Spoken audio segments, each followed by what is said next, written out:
1919, Fall Asleep to Hilarious History, The Bitter Peace and the Sticky Streets, by Mark Twain. Copyright 2026, James Henderson. Chapter 1, The Passing of the Bull Moose. 1919 arrived not with a celebratory toast, but with the collective groan of a planet that had spent the last 4 years trying to commit creative suicide. The Great War was technically over, but the world was currently in that precarious state of a Sunday morning hangover, where you're not sure if you're still drunk or if the headache is just the new permanent resident of your skull. It was a year of transitions, a year where the old gods of the 19th century finally packed their bags, and the new, somewhat more bureaucratic demons of the 20th century started moving in the furniture, and nothing signaled the end of the old way of doing things, quite like the event that kicked off the first week of January, the departure of Theodore Roosevelt. Now, to understand the hole Roosevelt left behind, you have to understand that Teddy wasn't just a president. He was a force of nature that had accidentally been born into a three-piece suit. He was a man who treated a gunshot wound to the chest as a minor oratorical inconvenience and viewed the presidency not as a solemn duty, but as a bully pulpit from which he could yell at the world until it behaved. When Roosevelt died in his sleep on January 6, 1919, at his home in Sagamore Hill, the general consensus was that the universe had to sneak up on him. Vice President Thomas Marshall, a man known for his dry wit and for once remarking that what this country really needed was a good 5-cent cigar, put it best. Death had to take him sleeping, for if Roosevelt had been awake, there would have been a fight. You can almost picture it. Death creeping into the bedroom at Sagamore Hill, wearing soft-soled slippers and holding his scythe behind his back, sweating profusely, praying that the old colonel didn't wake up and try to enlist him in a vigorous cross-country hike through a swamp. Had Teddy opened an eye, he likely would have challenged the Grim Reaper to a boxing match, offered him a cup of coffee strong enough to dissolve a horseshoe, and then spent 3 hours explaining why the afterlife really needed a better conservation policy for its souls. With Teddy's passing, the world suddenly got a lot quieter. It was as if someone had turned off a high-powered leaf blower that had been running for 20 years. Roosevelt had spent his entire life living what he called the strenuous life, which is a polite way of saying he suffered from a chronic inability to sit still. He had been a rancher, a soldier, a police commissioner, a governor, a hunter, and a Nobel Peace Prize winner, often, it seemed, all in the same afternoon. He was the man who had built the Panama Canal because he thought the earth was being inefficient with its geography, and he was the man who had invited a professional wrestler to the White House just to see if he could still pull off a headlock. But by 1919, the strenuous life was being replaced by the complicated life. The era of the big stick was officially being traded in for the era of the subcommittee meeting. If Roosevelt's foreign policy was speak softly and carry a big stick, the new era's policy was speak at length in a drafty room in Paris and carry a very large stack of carbon copy forms. The world was moving away from the charismatic individual who could bend history to his will by sheer force of personality, and toward a gray, foggy landscape of international leagues, collective bargaining, and Wilsonian ideals that looked great on paper, but tended to disintegrate when exposed to actual humans. The funeral was, at Roosevelt's request, a simple affair. No eulogies, no pomp, no massive processions. It was perhaps the only quiet thing he ever did. But the silence that followed was deafening. To the American public, Roosevelt's death felt like the final closing of the frontier. He was the last of the cowboys, the last of the romantic heroes who believed that any problem could be solved with enough grit, a decent horse, and a well-placed bully. While Teddy was being lowered into the ground, the rest of the world was looking at the bill for the war and realizing they couldn't afford the tip. Woodrow Wilson was over in Europe, trying to convince the French and the British that they should all be friends now, which was about as successful as trying to convince a pack of wolves to share a single lamb chop. The Big Four were sharpening their pencils, preparing to redraw the map of the world in ways that would ensure the 20th century remained profitably chaotic for the next 100 years. In the vacuum left by the bull moose, the American political landscape began to tilt. Without Roosevelt to champion the square deal, the nation found itself adrift. The progressives lost their engine. The Republicans lost their heartbeat. And the Democrats were led by a man who treated diplomacy like a theology seminar. 1919 was the year we realized that while having a leader who might accidentally start a war while hunting a bear was terrifying, having a leader who wanted to explain the moral philosophy of a border dispute for 12 hours was, in many ways, much more exhausting. Roosevelt had been a man of appetites. He famously drank a gallon of coffee a day, a habit that likely explains why he was able to write 38 books and navigate the Amazon River while suffering from malaria. He consumed life with a ferocity that made everyone around him look like they were moving in slow motion. When he left, it felt as though the caffeine had run out for the entire country. We moved from the age of energy into the age of the hangover. It's worth noting that the death of the bull moose coincided almost perfectly with the rise of the great influenza. While the world mourned a man who seemed invincible, it was being ravaged by a virus that didn't care about big sticks or strenuous lives. The irony wouldn't have been lost on Twain, or Twain for that matter.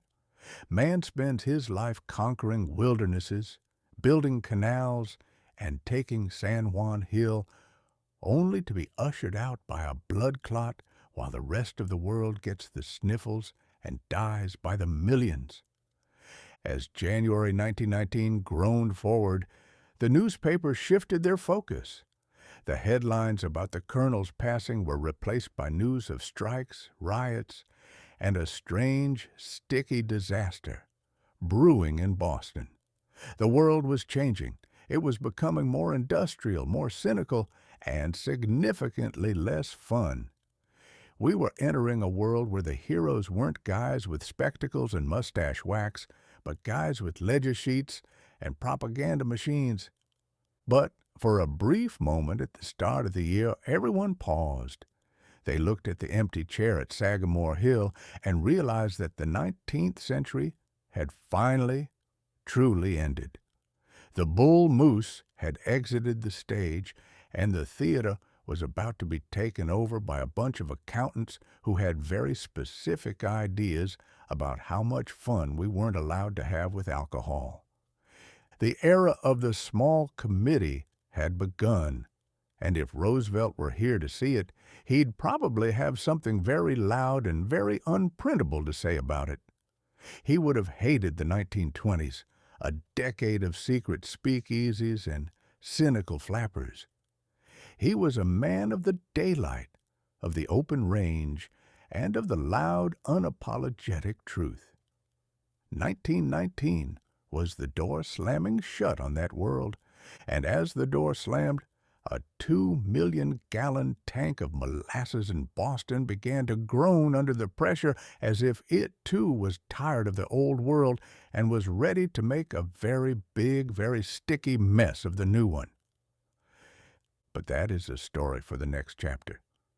For now, we leave the Colonel in his quiet grave, perhaps the only place on earth where he finally managed to find a seat and stay in it. The world was a little less caffeinated, a little more somber, and undoubtedly less bully. The giants were gone, and the era of the sticky, complicated, booze-free modern world was standing on the doorstep, waiting to be let in. Chapter 2. The Great Boston Molasses Flood. If 1919 were a person, it would be the type of individual who trips over a flat rug and somehow sets the curtains on fire. We had just survived a global conflict that redefined the word catastrophe, and you would think the universe might give us a week off to sit on the porch and contemplate a quiet sunset. But no, the universe, it seems, has a very dark sense of humor and a particular interest in fluid dynamics.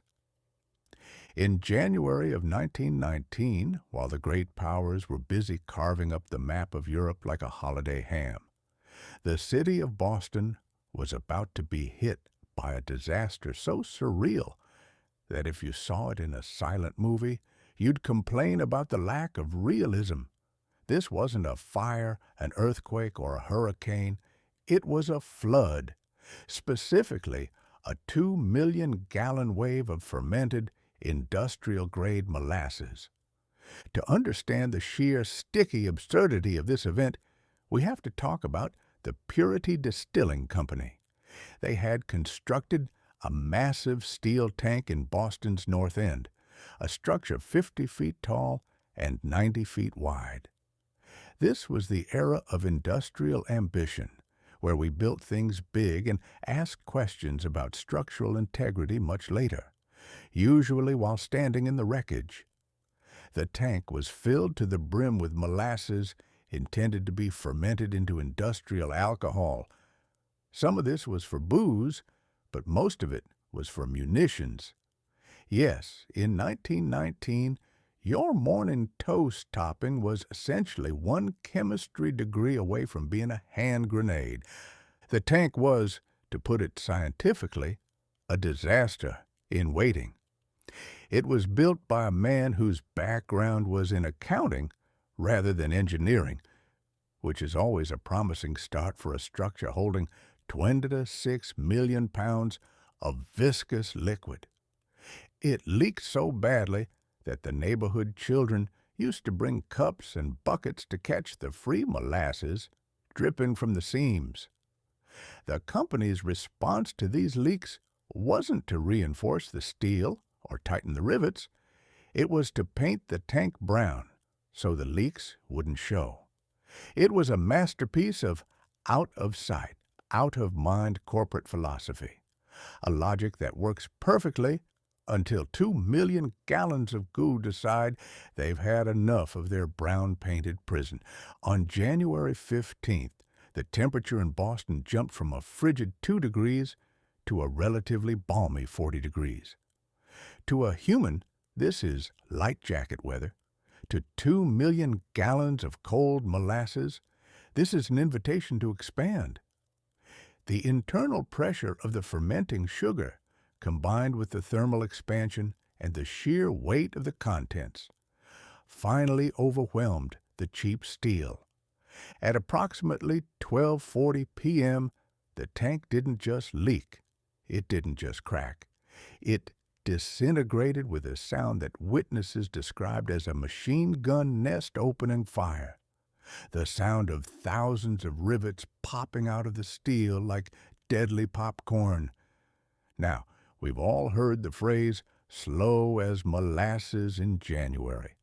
It's a staple of the American lexicon, a comforting bit of folk wisdom that suggests molasses is a lethargic, unmotivated substance that prefers a gentle crawl to a brisk walk.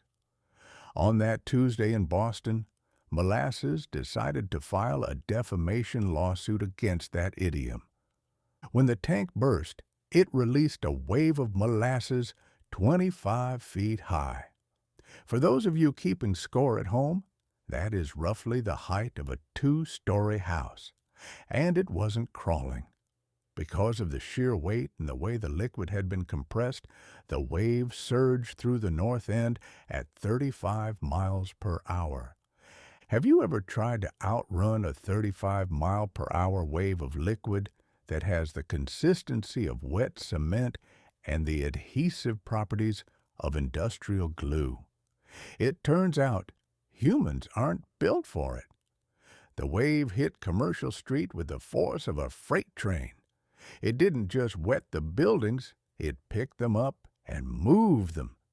It snapped the girders of the elevated railway like they were toothpicks. It tipped over a truck and threw it into the harbor. It was a slow-motion apocalypse that happened at high speed.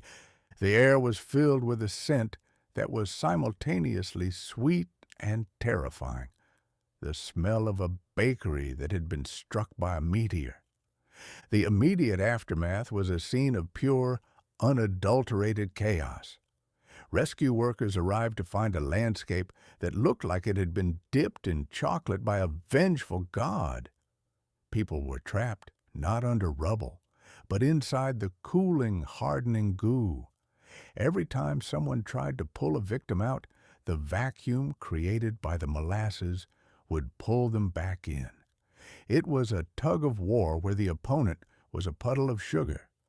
Horses, the primary engines of 1919 transportation, were particularly unlucky.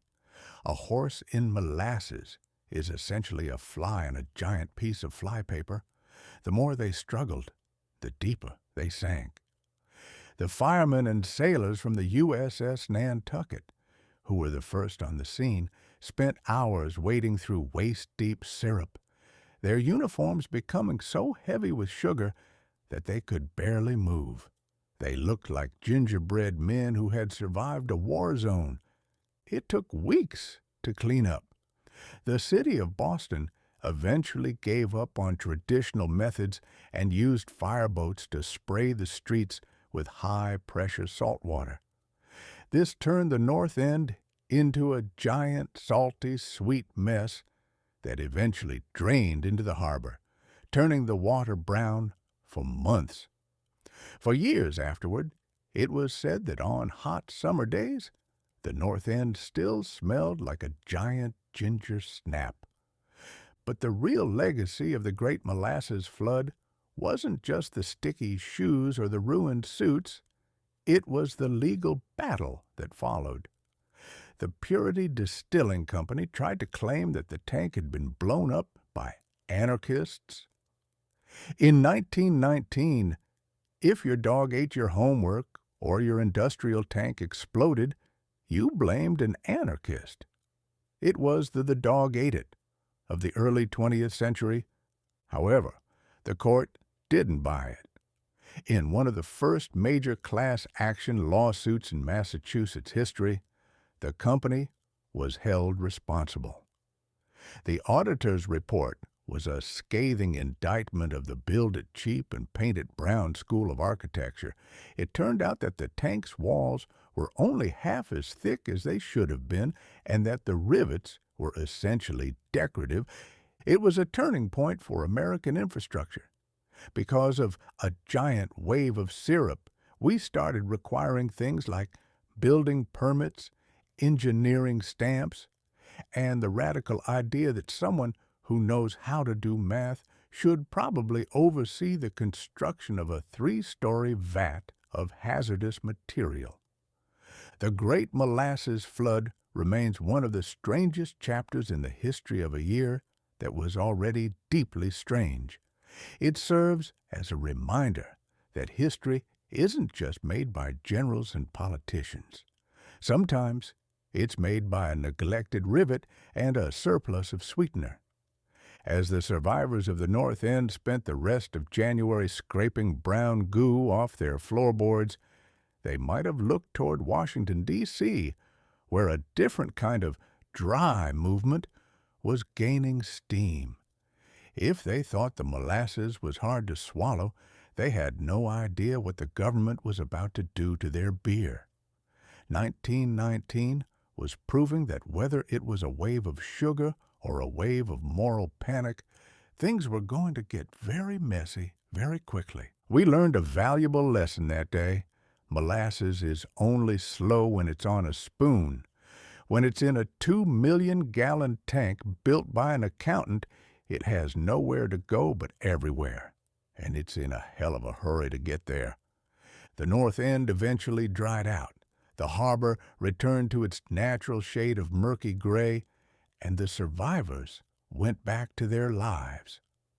But for decades, if you walked down Commercial Street on a particularly humid afternoon, you'd catch a whiff of something sweet, thick, and vaguely metallic, a ghostly reminder of the day the idiom died and the city of Boston got a very unwanted lesson in the power of gravity and glucose. It was a sticky start to a year that was determined to be anything but smooth.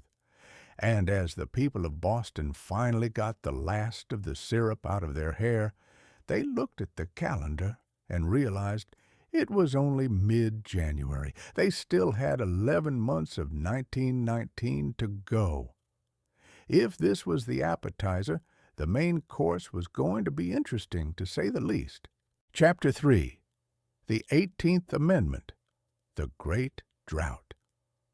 If the first 2 weeks of 1919 were defined by the passing of a legend and a literal tidal wave of sugar, the third week decided to tackle something even more ambitious: the total dehydration of the American spirit.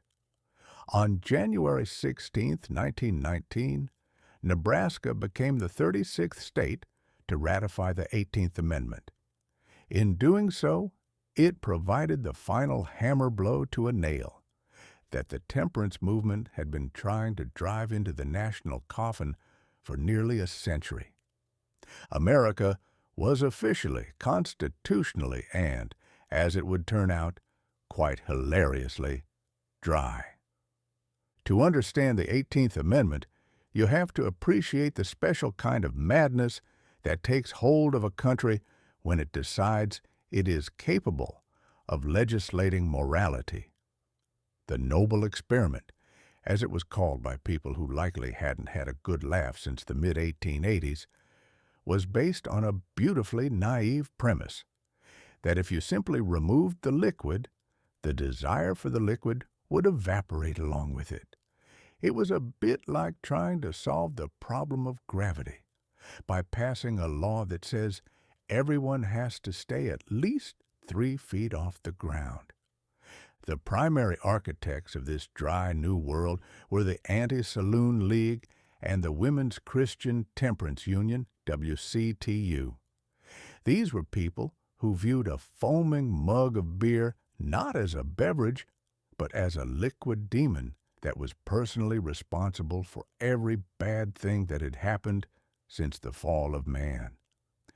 To them, the saloon was the headquarters of the devil, a place where men went to lose their paychecks, their dignity, and their ability to walk in a straight line. They believed that by closing the bars they would empty the prisons, shutter the poorhouses, and turn every American town into a sparkling utopia, where the only thing people were intoxicated by was the sheer joy of civic duty. It was a lovely thought.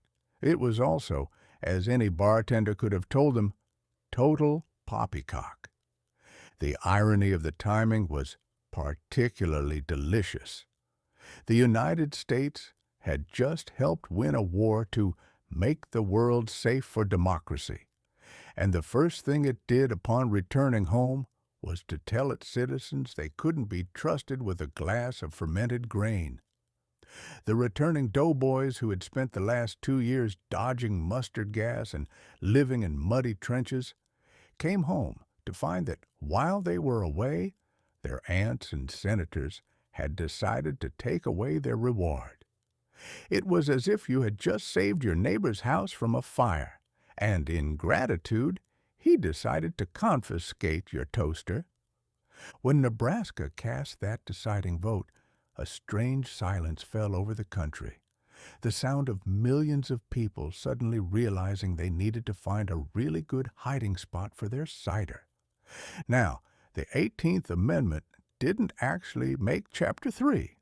The 18th Amendment, the Great Drought. If the Great Molasses flood of January 15th was the universe's way of telling Boston it had too much sugar, then January 16th was the day the United States government decided the entire nation had far too much spice. On that fateful Thursday, Nebraska became the 36th state to ratify the 18th Amendment, providing the final decisive hammer blow to the American liver. It was the day we officially decided that the best way to handle a country recovering from a world war, a global pandemic, and a literal tidal wave of syrup was to make sure nobody could grab a cold beer to process it all. In the history of ideas that looked good on a Sunday morning but failed by Tuesday night, Prohibition sits right at the top, wearing a very judgmental bonnet. The 18th Amendment was the culmination of decades of tireless work by the temperance movement, a group of people who looked at the chaos of the human condition and concluded that the primary problem wasn't poverty, lack of education, or the fact that we were still using leeches for medicine. It was the local tavern. Led by the Anti-Saloon League and the Woman's Christian Temperance Union, these dries had waged a holy war against the demon rum. They argued that if you removed the alcohol, you would solve crime, end poverty, and probably make the weather better. They viewed the saloon as a portal to perdition, a place where men went to lose their paychecks and their dignity, usually in that order, and so, in early 1919, they finally won. They didn't just pass a law, they changed the Constitution. They wrote, "Thou shalt not drink," into the very operating system of the United States. It was the only time we've ever used an amendment to take a right away rather than grant one, which is like using a software update to remove the save button. When Nebraska cast its vote, a collective shiver ran down the spine of every bartender from Manhattan to Monterey. The law stipulated that the country would go dry exactly 1 year later, in January 1920. This created what historians and anyone with a thirst might call the Year of the Great Chug. Americans had 365 days to figure out how they were going to spend the rest of their lives being sober, or, more accurately, 365 days to figure out where they were going to hide their gin. The irony of Prohibition is that it was designed to promote morality, but it actually turned the entire American population into a bunch of amateur chemists and world-class liars. Before 1919, if you wanted a drink, you walked into a bar, paid a nickel, and had a drink. After 1919, if you wanted a drink, you needed a secret password, a doctor's note, a shady cousin named Fast Eddie, and a willingness to risk permanent blindness from something brewed in a galvanized bucket. Let's talk about the medical loophole, which was perhaps the funniest unintended consequence of the 18th Amendment. The law allowed for the sale of alcohol for medicinal purposes. Suddenly, the United States became a nation of the chronically ill. Doctors discovered that whiskey was a miraculous cure for everything from nervous exhaustion to a general feeling of Tuesdayness. Pharmacies became the most popular hangouts in town. A doctor could write a prescription for a pint of spiritus frumenti every 10 days. And surprisingly, the American public has never been more diligent about taking their medicine. It was a golden age for the pharmaceutical industry, provided your definition of pharmaceutical included a high proof and a cork. Then there was the sacramental wine exception. Attendance at religious services skyrocketed. People who hadn't seen the inside of a church since their own christening were suddenly deeply concerned with the theological implications of the communion cup. Vineyards that had previously sold grapes for table use suddenly pivoted to producing sacramental juice, and the number of rabbis and priests in the country seemed to triple overnight, or at least the number of people wearing collars and looking thirsty did. But for the average citizen who couldn't find a crooked doctor or a convenient congregation, Prohibition gave birth to the creative plumbing era. This was the year America rediscovered the DIY spirit. If you couldn't buy beer, you made it in your basement. If you couldn't find wine, you bought grape bricks, dehydrated blocks of grape concentrate that came with a very specific, very helpful warning. Warning: do not dissolve this brick in a gallon of water and leave it in a dark closet for 21 days, or it will turn into wine, which is illegal. It was the greatest instructional manual ever written under the guise of a legal disclaimer. The 18th Amendment also gave us the bathtub gin phenomenon. Now, gin is essentially just grain alcohol flavored with juniper berries. During Prohibition, the grain alcohol part was often industrial alcohol, the stuff used in antifreeze and paint thinner, which the government required to be denatured, poisoned, so people wouldn't drink it. Not to be deterred, amateur bootleggers hired industrial chemists to try and unpoison the alcohol. Sometimes it worked. Sometimes it resulted in a beverage that tasted like a pine tree and caused the drinker to see through time. Because the bottles were often too tall to fit under a standard sink tap, people mixed the concoctions in their bathtubs. Hence the name, and hence the reason why many Americans in the 1920s smelled faintly of juniper and desperation. What the Dries failed to realize was that you cannot legislate a vacuum. When you remove a legal industry that people enjoy, you don't remove the desire. You just remove the tax revenue and the safety standards. By making alcohol illegal, the government handed a multi-billion-dollar industry to the only people willing to break the law: organized crime. 1919 was the year we laid the red carpet for Al Capone. We traded the neighborhood bartender for the mobster with a Tommy gun. As the news of Nebraska's ratification spread, the mood of the country was split. In the small towns of the Midwest, there were prayers of thanksgiving. They truly believed they had ushered in a new era of American purity. In the cities, there was a frantic scramble to stockpile. People were buying entire warehouses of bourbon.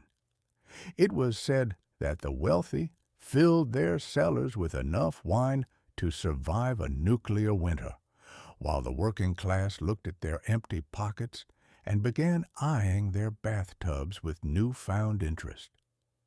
The Great Drought was officially on the horizon. The sun was setting on the American saloon, but it was rising on the speakeasy. We were about to enter a decade where the most law-abiding citizens would spend their Friday nights huddled in a basement, drinking something that smelled like kerosene, all while whispering, "Joe sent me," through a sliding wooden slot in a door. 1919 was the year we decided to be good, and in doing so, we became magnificently, hilariously bad. We turned the Constitution into a temperance tract and turned every basement into a brewery. It was a bold experiment in social engineering that proved one universal truth. If you tell an American they can't have something, they will spend 24 hours a day figuring out how to get two of them. As the dry era loomed, the world outside America's borders was busy with its own version of fixing things. While we were worried about what was in our glasses, the Big Four in Paris were worried about what was on the map. The peace was being negotiated, and much like Prohibition, it was being handled by a group of people who were very sure they were right and very wrong about how humans actually behave. But that, of course, is a story for the next section. For now, let us raise a glass of whatever medicine you have handy to the 36 states that thought they were ending the party, when in reality, they were just moving it to the basement. Chapter 4. The Big Four at Versailles. While the United States was busy trying to figure out how to ferment a potato in a shoe without getting arrested, the rest of the world's leadership had descended upon Paris for what was essentially the most expensive, most dramatic, and least productive dinner party in human history. We call it the Paris Peace Conference, but you could just as easily call it 4 men in a room trying to fold a map that refuses to stay flat. By early 1919, the war to end all wars had concluded, leaving behind a planet that looked like a teenager's bedroom after a particularly vigorous birthday party. Broken furniture everywhere, strange stains on the rug, and nobody willing to admit how the goldfish ended up in the chandelier. To fix this, the world sent its champions to the Palace of Versailles. They arrived in Paris with the same energy as a group of people who had just crashed their car into a neighbor's house and were now arguing about whose turn it was to pay for the lawn ornaments. At the center of this hurricane were the Big Four. If you were casting a sitcom about world leaders, you couldn't have picked a more mismatched quartet. You had Woodrow Wilson, the professor, David Lloyd George, the charmer, Georges Clemenceau, the grump, and Vittorio Orlando, the guy who really just wanted a very specific piece of the neighboring yard. First, let's talk about Woodrow Wilson. Wilson arrived in Europe with the aura of a man who believed he had personally invented the concept of goodness. He brought with him his 14 points, a list of idealistic goals that he treated like the 10 Commandments if Moses had been a Princeton academic with a penchant for high-collared shirts. Wilson's big idea was self-determination, the radical notion that people should get to choose their own governments.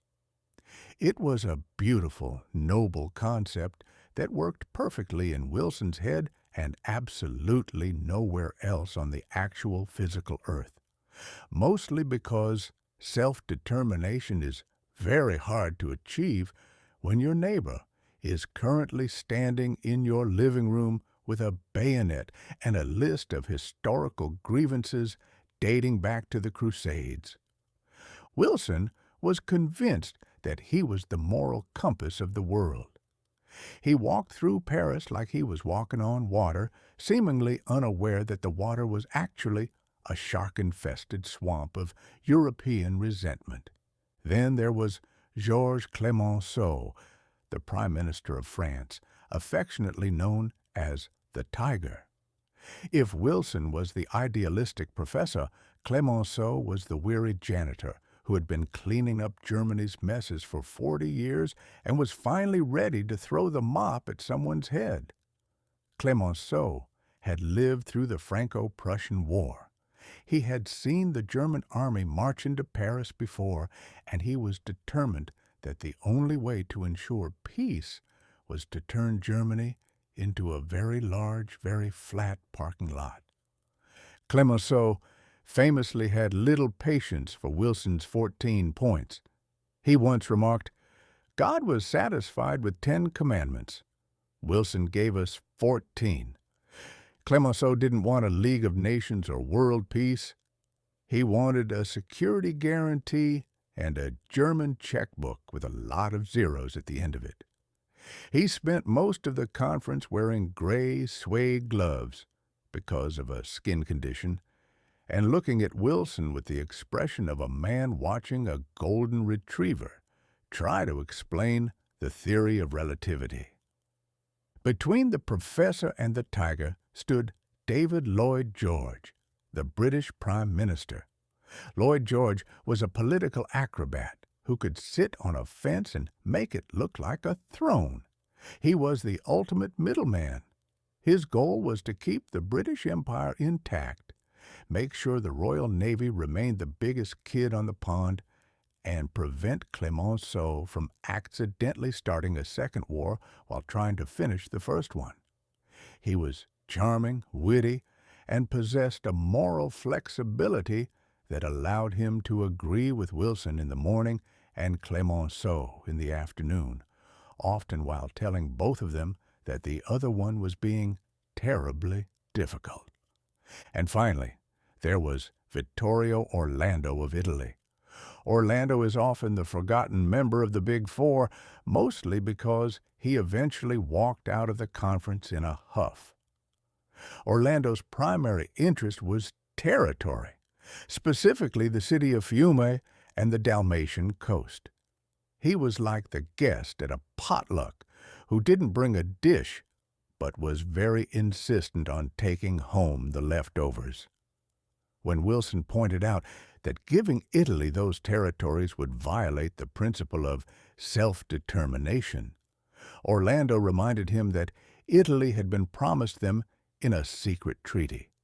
It was a classic clash between New World ideals and Old World secret handshakes, and in 1919, the secret handshakes were still winning.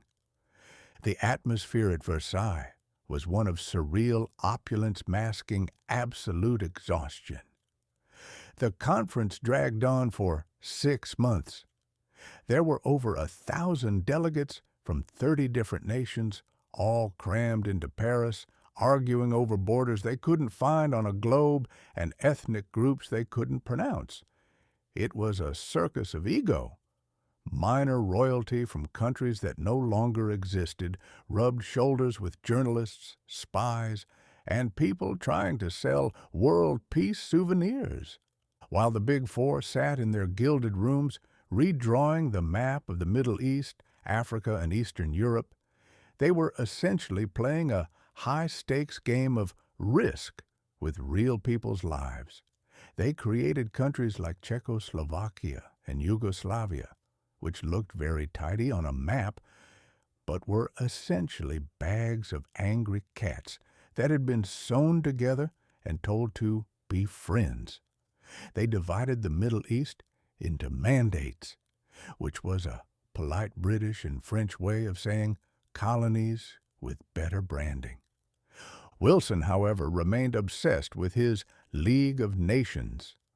To him, the League was the prize. He was willing to compromise on almost everything, territory, reparations, justice, as long as he got his international clubhouse. He believed that once the League existed, all the messy, unfair parts of the treaty could be fixed later. He was the guy who buys a house with a leaking roof, a cracked foundation, and a ghost in the attic, but tells himself it's fine because the neighborhood has a really nice community pool. Clemenceau and Lloyd George, being more cynical creatures, were happy to give Wilson his league as long as they got the stuff they actually wanted. Clemenceau got the return of Alsace-Lorraine and a massive bill for Germany. Lloyd George got the German colonies and a weakened German navy. Wilson got a piece of paper that said, "Everyone will be nice now." And Orlando got a one-way ticket back to Rome with nothing but a bruised ego. The tragedy of the Big Four was that they were trying to solve the problems of the future using the tools of the past. They were 19th century men trying to manage a 20th century catastrophe. They argued over the German rug while the house was still smoldering. They spent months bickering over who got the piano while the roof was caving in. By the time they were ready to actually present the treaty to the Germans, the four had become a three, and the three were barely speaking to each other. Wilson was exhausted, Clemenceau was bored, and Lloyd George was already looking for his next political maneuver. They had created a peace that was less about reconciliation and more about exhaustion.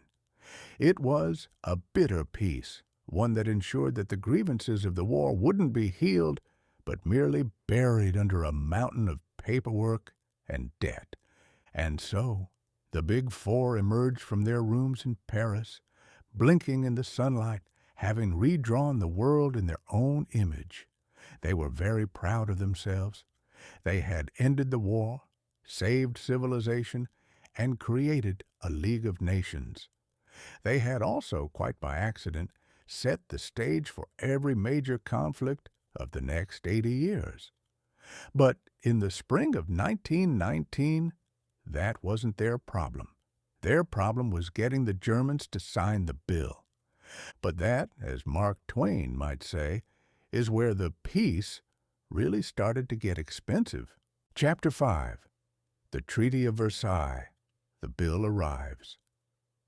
By May 1919, the Big Four had finished their marathon session of high-stakes finger painting with the world map. They had argued, they had pouted, and they had eventually produced a document so thick it could have been used as a doorstop for a cathedral. It was time to call in the Germans. Now, when you invite someone to a peace conference, you usually expect a bit of back and forth, perhaps a light exchange of pleasantries, followed by a spirited debate over who gets the good silver.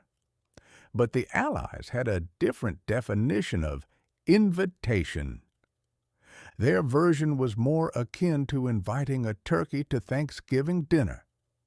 You're not there to discuss the menu. You are the menu.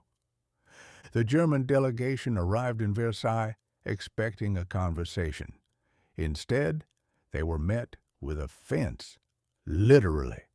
The Allies had fenced off the German hotel and the path to the Trianon Palace, presumably to prevent the German delegates from accidentally wandering into a bakery and ruining the defeated villain vibe by enjoying a croissant.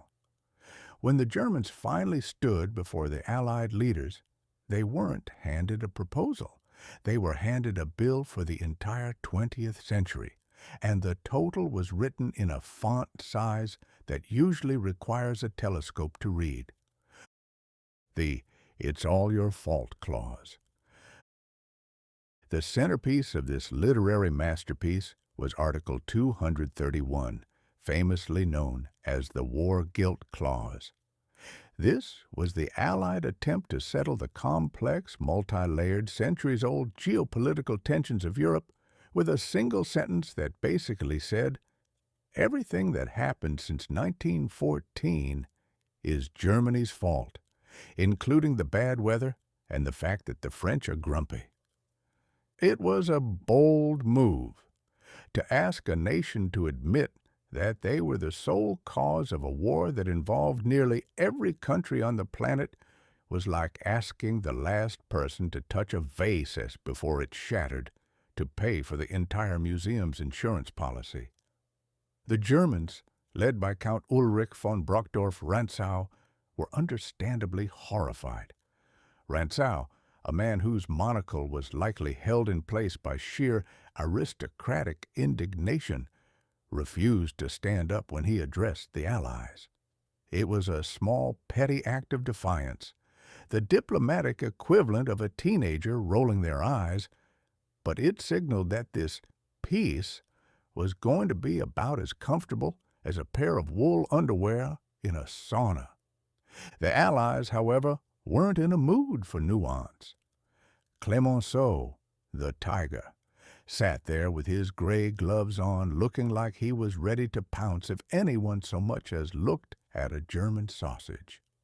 He wanted blood, or at the very least, enough German marks to buy every citizen of France a new set of curtains and a lifetime supply of cheese. The bill, $33 billion and a side of fries. Then came the financial section. The Allies hadn't settled on a final number yet. That would have been too organized. But they established the principle that Germany was responsible for all civilian damages. This eventually calculated out to roughly $33 billion. Now, $33 billion in 1919 was not just a lot of money. It was an astronomical, brain-melting, we don't even have enough zeros in the printing press kind of money. To put it in perspective, it was more than the total value of every gold bar currently sitting in every bank on Earth. It was enough to buy the entire world a round of drinks every night for a century. It was a debt so large that Germany wouldn't actually finish paying it off until October 2010. Yes, you read that correctly.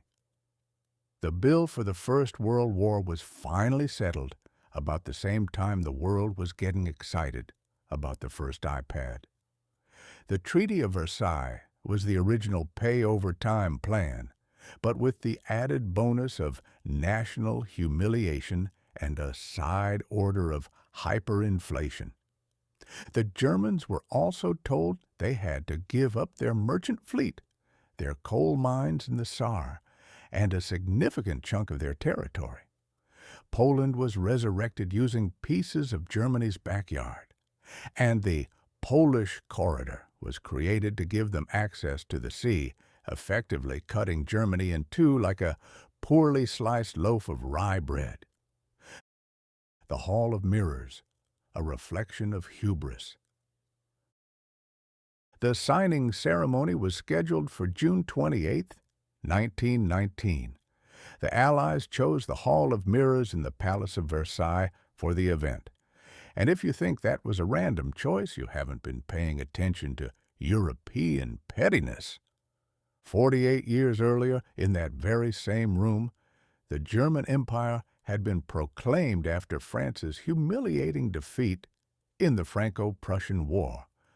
By holding the signing there, the French were essentially saying, "Remember that party you threw in our living room in 1871? Here's the bill. And we've added a convenience fee for the mirrors." The atmosphere in the Hall of Mirrors was electric, but not the good party kind of electric. It was the something is about to explode kind of electric. Thousands of people crammed into the narrow mirrored hallway. The heat was stifling, the light was blinding, and the ego in the room was dense enough to have its own gravitational pull. Two relatively obscure German officials, Hermann Müller and Johannes Bell, were sent to sign the document. They were the political equivalent of red shirts in a sci-fi movie. Nobody important wanted their name on this treaty. As they walked toward the table, the room went silent. They signed the book, the cannons outside began to roar, and the big three, Orlando had already gone home to sulk, walked out into the gardens of Versailles to be cheered by the masses. The 20-year timer. As the ink dried on the most expensive autograph in history, most people in Paris believed they had secured a lasting peace. They thought they had put the German monster in a cage and thrown away the key. But there were a few people in the room who actually knew how to read a room. This is not a peace. It is an armistice for 20 years. Marshal Ferdinand Foch. Foch, the supreme Allied commander, was a man who understood that if you humiliate a proud nation take their money, carve up their land, and force them to admit they were the bad guys, they aren't going to spend the next 2 decades being grateful for the lesson. They're going to spend the next 2 decades at the gym, getting ready for the rematch. The Treaty of Versailles was a masterpiece of middle ground failure. It was too harsh to be a reconciliation, but not harsh enough to permanently disable Germany. It was the diplomatic version of poking a bear with a stick, stealing its honey, and then telling the bear it should really work on its anger management issues. The Germans went home to a country that felt betrayed and broken. The stab-in-the-back myth began to circulate. The idea that the army hadn't been defeated on the battlefield, but had been sold out by the politicians in the Hall of Mirrors.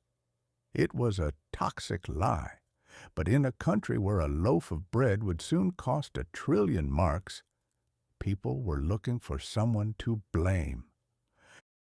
The final verdict. 1919 was supposed to be the year of the bitter peace, but it turned out to be the year of the expensive prologue. We had redrawn the map, emptied the German treasury, and created a League of Nations that didn't include the United States, Wilson's own country, or Russia. It was a global organization with the structural integrity of a wet cardboard box. The Allies left Versailles feeling like they had solved the problem of war. In reality, they had just put it on a timer. They had created a world that was technically at peace, but emotionally at war. The Great War was over, but the Great Grudge had just been given constitutional status. And so, as the delegates packed their bags and headed home, the world took a deep breath. The debt was settled on paper, the borders were drawn with a dull pencil, and the future was looking, well, it was looking like a very good time to start learning how to build a bunker. But hey, at least we had the League of Nations. Surely a committee of diplomats talking in a room in Switzerland would be enough to stop any future disagreements, right? Chapter 6. The League of Nations. The Ghost in the Machine. If the Treaty of Versailles was the world's most expensive and poorly structured mortgage, the League of Nations was the neighborhood association from hell. It was the brainchild of Woodrow Wilson, a man who believed that the primary reason humanity had spent several thousand years hitting each other with rocks, swords, and eventually mustard gas was simply because we hadn't been introduced properly. He was convinced that if you put the leaders of the world in a sufficiently drafty room in Switzerland and gave them a gavel, they would suddenly find the urge to settle border disputes through the medium of polite conversation rather than heavy artillery. Wilson's dream was the League of Nations, a Parliament of Man, a federation of the world. It was a noble, shining city on a hill, provided the hill was made of wet cardboard and the city was built entirely out of optimistic memos. The idea was simple: collective security. Article 10 of the League's covenant was the all for one and one for all clause. It stated that if any member was attacked, every other member would rush to their defense. It was the international version of a neighborhood watch, except in this neighborhood, half the residents were professional burglars and the other half didn't own a flashlight. Wilson treated this article like the Holy Grail. To him, it was the soul of the treaty. To everyone else, it looked like a great way to get dragged into a war over a town in the Balkans that nobody could find on a map. The League was officially born in 1919, and it was immediately plagued by a rather significant problem. It had no teeth. It had no army, no police force, and no actual authority to do anything other than issue what we might call the international scolding. If a country invaded its neighbor, the League would meet, form a committee, discuss the philosophical implications of aggression, and then send a letter. It was a police force that could only issue sternly worded poems. You can imagine the terror in a dictator's heart. Stop your invasion immediately, or we shall be forced to send you a sonnet about our disappointment. But the real comedy of errors wasn't happening in Geneva. It was happening in Washington, D.C. Woodrow Wilson, having spent months in Paris convincing the Europeans to accept his league, returned home to find that his own country wanted absolutely nothing to do with it. He walked off the boat expecting a hero's welcome, and instead found Henry Cabot Lodge. Lodge was a senator from Massachusetts who possessed a mustache that looked like a very angry squirrel and a heart that was approximately 80% ice. He was the leader of the Reservationists, a group of senators who liked the idea of peace, but hated the idea of being told what to do by a committee of Belgians and Italians. The battle between Wilson and the Senate was a clash of two types of stubbornness that should never be allowed to meet in nature. Wilson was an idealist who refused to compromise. He believed that the covenant of the League was a divinely inspired document that shouldn't be altered by a single comma. Lodge, on the other hand, was a political knife fighter who knew that if he could just keep talking long enough, Wilson would eventually vibrate out of existence from sheer indignation.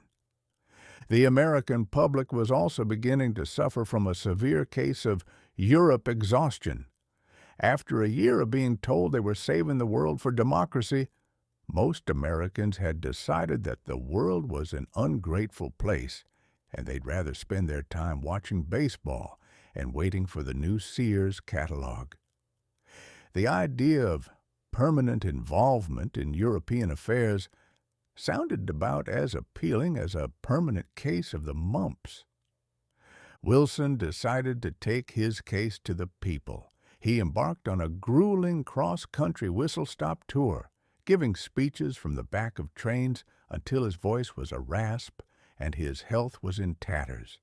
He was a man possessed, a secular prophet, trying to convince a nation of skeptics that they could prevent all future wars if they just signed this one little piece of paper. It was a tragic, quixotic quest. He was trying to sell a ghost in the machine to a public that was currently more interested in the price of a new Ford Model T. In the end, the Senate voted no, not once, but twice. The United States, the country that had dreamed up the League, the country that was supposed to be its moral engine and financial backbone, refused to join. It was like a groom failing to show up to his own wedding because he decided he'd rather stay home and organize his sock drawer. So, the League of Nations moved into its new headquarters in Geneva, Switzerland, without the Americans. They chose Geneva because it was neutral, picturesque, and had enough chocolate to distract the delegates from the fact that they were essentially powerless. The League became a ghost in the machine. It was an organization that looked like a government, talked like a government, and smelled like a government. But it had all the physical presence of a foggy morning. Without the U.S., the League was dominated by Britain and France. This was a problem because Britain and France were currently broke and terrified of another war. Whenever a crisis arose, they would look at each other, look at the empty chair where America was supposed to be sitting, and then decide that the best course of action was to do absolutely nothing while looking very busy. They did have some minor successes, to be fair. They settled a dispute over the Åland Islands between Sweden and Finland, and they helped refugees and fought against the international slave trade. But when it came to the big stuff, the stuff that actually causes world wars, the League was about as effective as a no-smoking sign in a volcano. The League was a victim of its own idealism. It assumed that nations would act out of a sense of moral duty rather than self-interest. It assumed that a world opinion existed and that it was powerful enough to stop a tank. It was a 19th century solution to a 20th century problem. We were living in a world of industrial warfare, airplanes, and submarine blockades, and we were trying to stop it with a debating club. As 1919 drew to a close, the League of Nations was a beautiful, haunted house. The lights were on, the servants were scurrying about, and the dinner table was set for 50, but the master of the house was locked in his bedroom in the White House, suffering from a stroke, and the most important guests hadn't even sent an RSVP. It was the first attempt at a new world order, and it was a spectacular, heartbreaking, and occasionally hilarious failure. It paved the way for the United Nations, which would eventually learn that if you want to stop a war, you need more than just a sternly worded poem. You might also need a few planes and a very large budget for translators. But for the people of 1919, the League was a symbol of hope that was already starting to fray at the edges. We were entering an era of isolationism in America and rising desperation in Europe. The ghost in the machine was rattling its chains, but nobody was listening. They were too busy looking for a drink, dodging the Red Scare, or, if they were in Seattle, shutting down the entire city for a very long, very loud coffee break. The world was messy, complicated, and increasingly cynical, and as Woodrow Wilson stared out the window of the White House, a ghost in his own home, he must have wondered if the Parliament of Man was ever going to be more than just a collection of very expensive stationery. Chapter 7. The Palmer Raids, Hunting for Reds. By the autumn of 1919, the United States was suffering from a collective case of the jitters. We had survived the trenches of Europe and the Great Flu, but we had come home to find that the world felt fundamentally itchy. It was as if the entire nation had sat down in a patch of poison ivy while wearing wool long johns. The economy was wobbling. The price of eggs was rising faster than a hot air balloon, and for the first time in history, Americans were looking at their neighbors and wondering if they were secretly plotting to replace the stars and stripes with a red flag and a collective farm.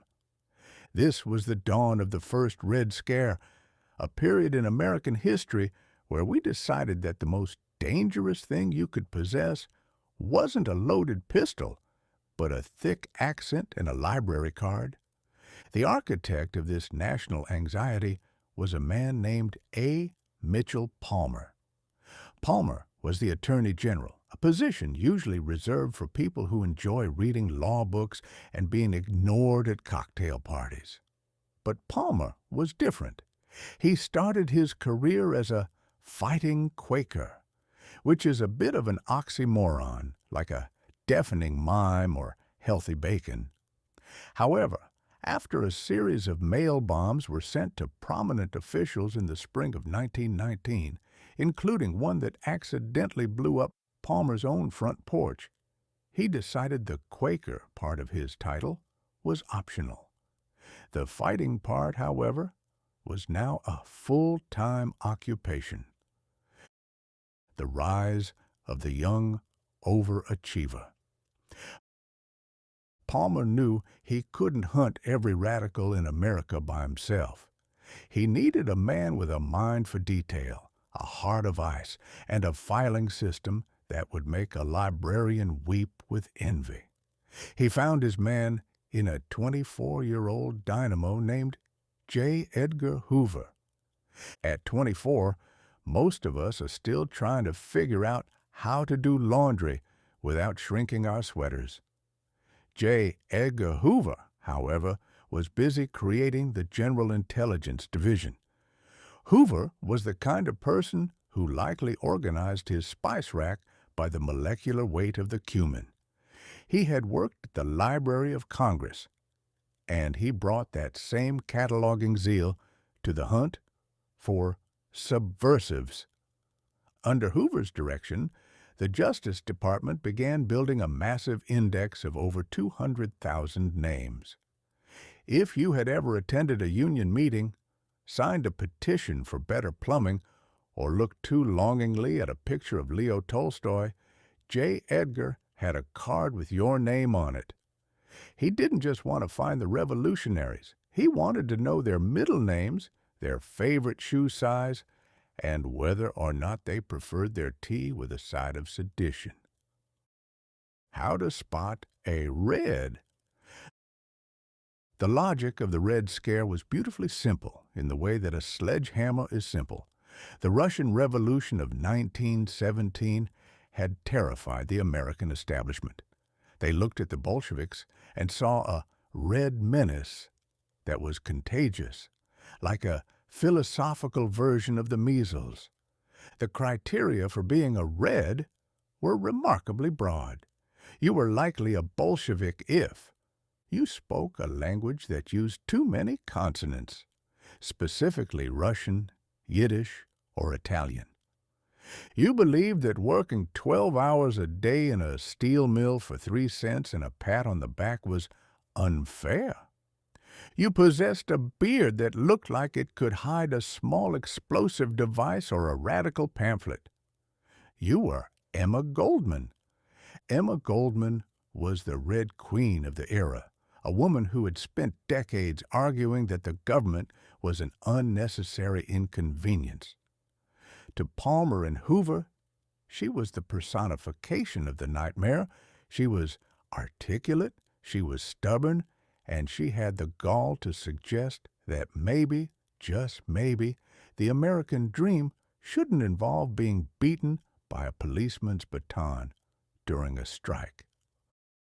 The raids begin the November surprise. On November 7th, 1919, the second anniversary of the Bolshevik Revolution, Palmer and Hoover decided to throw a party.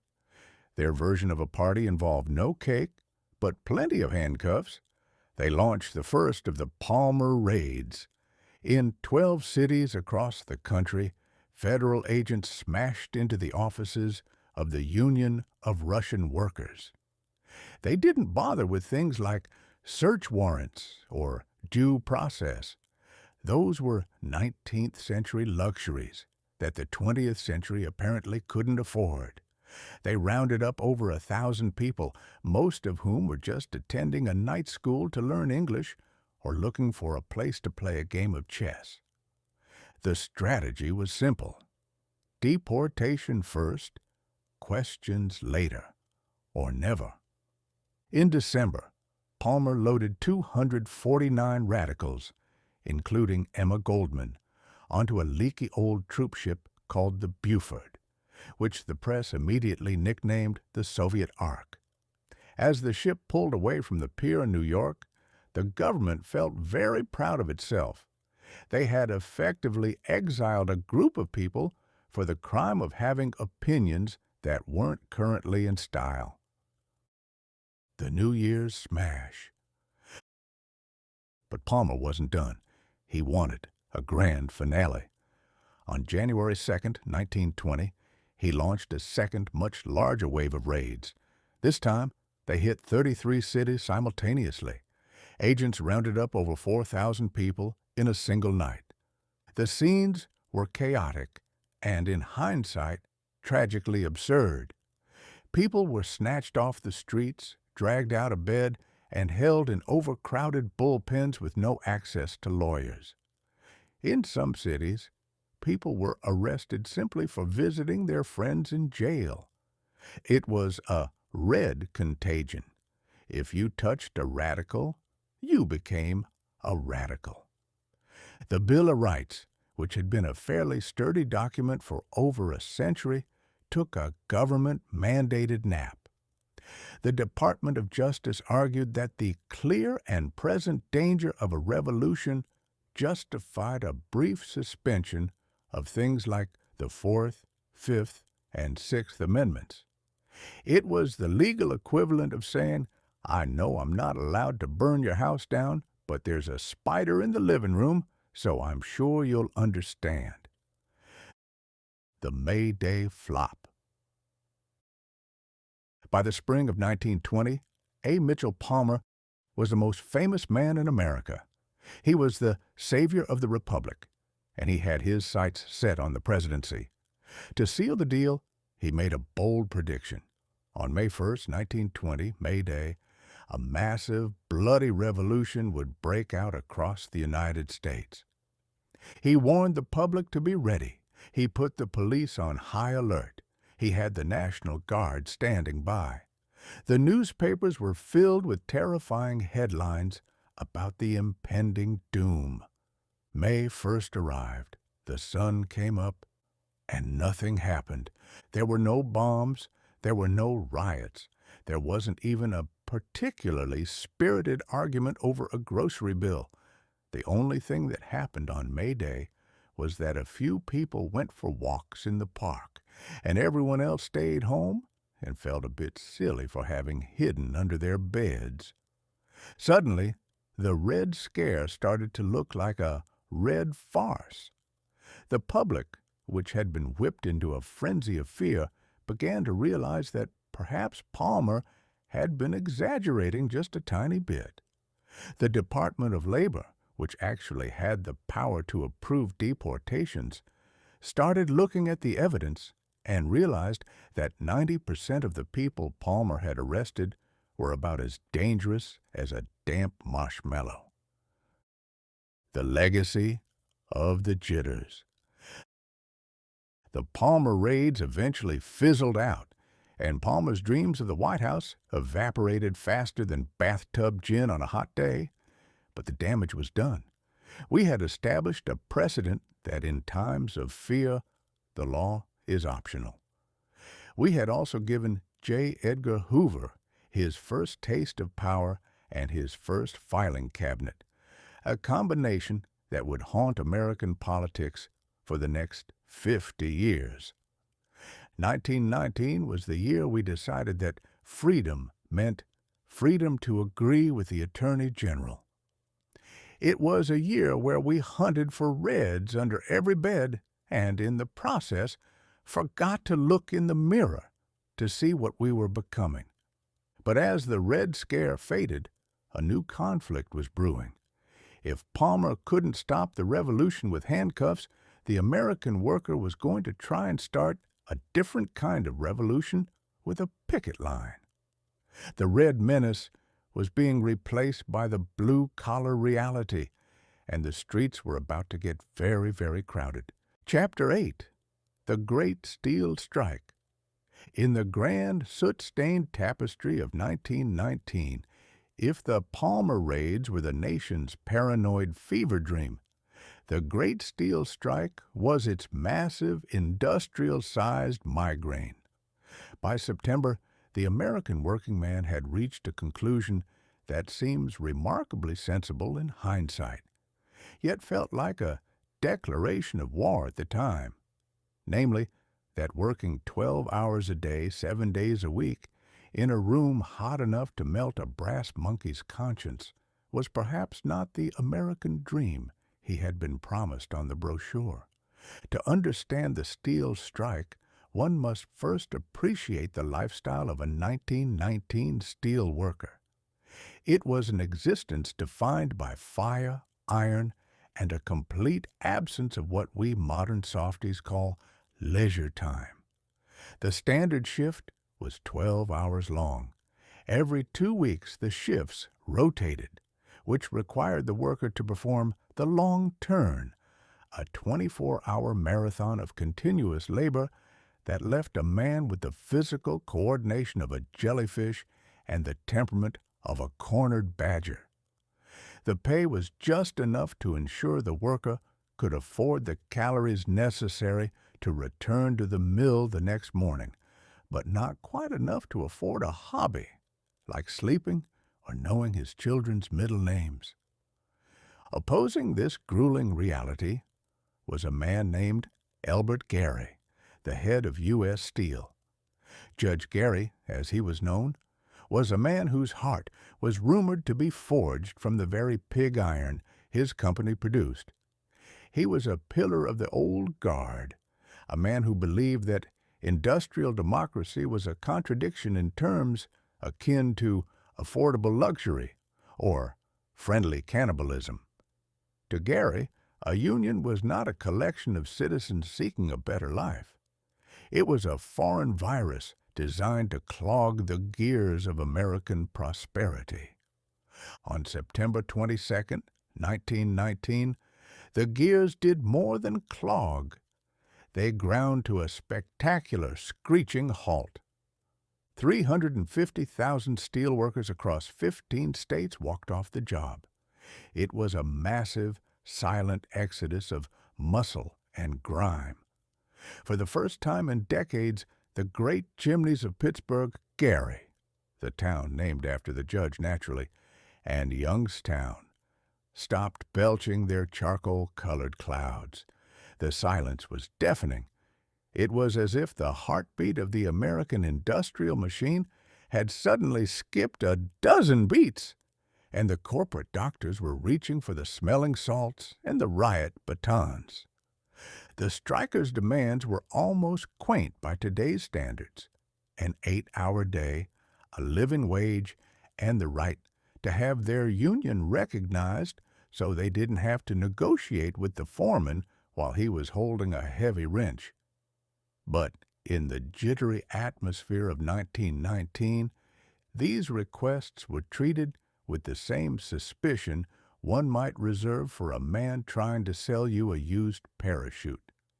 This is where the corporate world unleashed its most potent weapon, Americanism. Now, Americanism is a lovely word. It suggests apple pie, fair play, and a firm handshake. However, in the hands of the steel magnates of 1919, it became a linguistic cudgel used to bash anyone who wanted a lunch break. The logic was beautifully crooked, since the leaders of the strike included men like William Z. Foster, who had once shaken hands with a socialist and perhaps even read a pamphlet printed on red paper. The entire strike was clearly a Bolshevik plot to turn the Ohio River into a tributary of the Volga. The newspapers, many of which were owned by men who belonged to the same social clubs as Judge Gary, took up the cry. They didn't focus on the 12-hour shifts or the lack of safety goggles. They focused on the fact that many of the strikers were immigrants. They pointed out that the men were speaking Polish, Italian, and Slovak on the picket lines, which obviously meant they were plotting to replace the Statue of Liberty with a giant bronze bust of Lenin. The strategy was divide and conquer with a patriotic coat of paint. The corporations hired thousands of strikebreakers, mostly African Americans and Mexican Americans who were desperate for work and had been excluded from the unions by the very men now on strike. By pitting the old Americans against the new Americans and the white workers against the black workers, the steel companies turned a labor dispute into a racial and ethnic mosh pit. It was a masterpiece of cynical sociology. Then came the goons. That is the technical historical term for the private security forces, state constabularies, and deputized company thugs who descended upon the strike zones.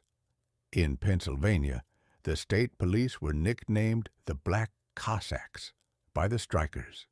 They rode their horses into crowds, used clubs with the enthusiasm of a golfer on a Sunday morning, and made it very clear that while the Constitution guaranteed the right to assemble, it didn't say anything about doing so without a fractured skull. In Gary, Indiana, the situation became so heated that the Army had to be called in. General Leonard Wood, a man who viewed any gathering of more than 3 people as a potential insurrection, declared martial law. He didn't just stop the rioting, he stopped the striking. He prohibited public meetings and arrested anyone who looked like they might be thinking about a 48-hour work week. The strike dragged on into the winter, and as the temperature dropped, the resolve of the workers began to erode. It is a fundamental law of physics that a man can stay angry longer than he can stay hungry, but eventually the empty stomach wins the debate. Without the support of the public, who had been convinced by the Red Scare rhetoric that the strikers were agents of Moscow, and without any strike benefits to buy coal for their stoves, the workers began to trickle back to the mills. By January 1920, the Great Steel Strike was officially over. The unions had been crushed, the 12-hour day remained firmly in place, and Judge Gary could return to his mahogany office with the satisfaction of a man who had successfully defended the right of other men to work themselves into an early grave. On the surface, it was a total defeat for labor, but as any student of history or any Mark Twain knows, a defeat is often just a victory that hasn't finished baking yet. The strike had exposed the utter brutality of the industrial system to a generation of workers who would not forget it. It had shown that the Red Scare was a convenient mask for corporate greed, and most importantly, it had planted the seed of the idea that if 350,000 men could stand together once, they could do it again, perhaps next time with a better filing system and fewer language barriers. The chimneys began to smoke again, and the long turn continued to grind men down into iron filings. But the world had changed. The Americanism used to break the strike had left a bitter taste in the mouths of those it was supposedly protecting. We had defended the freedom of the steel mill, but in doing so, we had made it very clear that in 1919, the only thing cheaper than a ton of steel was the man who made it. As the workers returned to the fires, the rest of the country turned its attention back to the headlines. There was talk of a city in the Northwest that had gone even further than a single industry. In Seattle, they hadn't just walked out of the mills. They had walked out of the entire city. It seemed the contagion of wanting a weekend was spreading, and no amount of Americanism or black Cossacks seemed able to provide a permanent cure. But that is a story of a city silenced, which we shall examine in the next chapter. For now, the steel was flowing, the profits were climbing, and 350,000 men were learning that while you can't eat a picket sign, you can certainly remember who took it away from you. Chapter 9. The Seattle General Strike. Now, if a strike in a steel mill is a localized inflammation, the sort of thing you might treat with a bit of ice and a heavy-handed application of company policy, a general strike is more like a whole-body case of the hives. It is a situation where the left hand refuses to wash the right. The feet decide they'd rather stay in bed and contemplate the ceiling, and the stomach abruptly declares that it's finished with the business of digestion until further notice. In February of 1919, the city of Seattle, Washington, decided to host just such a biological rebellion. For 5 days, the Queen City of the Northwest turned into a kingdom where the subjects had collectively decided that the crown was an unnecessary accessory and the scepter would make an excellent stick for a picket sign. To understand the Seattle General Strike, one must first understand the peculiar mood of the shipyard workers. During the Great War, these men had been the darlings of the nation, praised as the industrial soldiers who were hammering together the bridge of ships that would carry democracy to Europe. They were told their work was sacred. They were told they were essential. And most importantly, they were told that once the Kaiser was properly disposed of, they would receive a raise that would make them feel like kings of the Pacific. But when the shooting stopped, the government's wage-setting body, affectionately known as the Macy Board, suffered a sudden and convenient case of amnesia. They offered the workers a raise that was roughly equivalent to being offered a single salted peanut in exchange for a 5-course meal. The workers, who had seen the cost of living in Seattle climb faster than a frightened squirrel, were unimpressed. On January 21st, 35,000 shipyard workers put down their hammers and walked out into the misty Seattle rain. But here's where the story takes a turn for the surreal.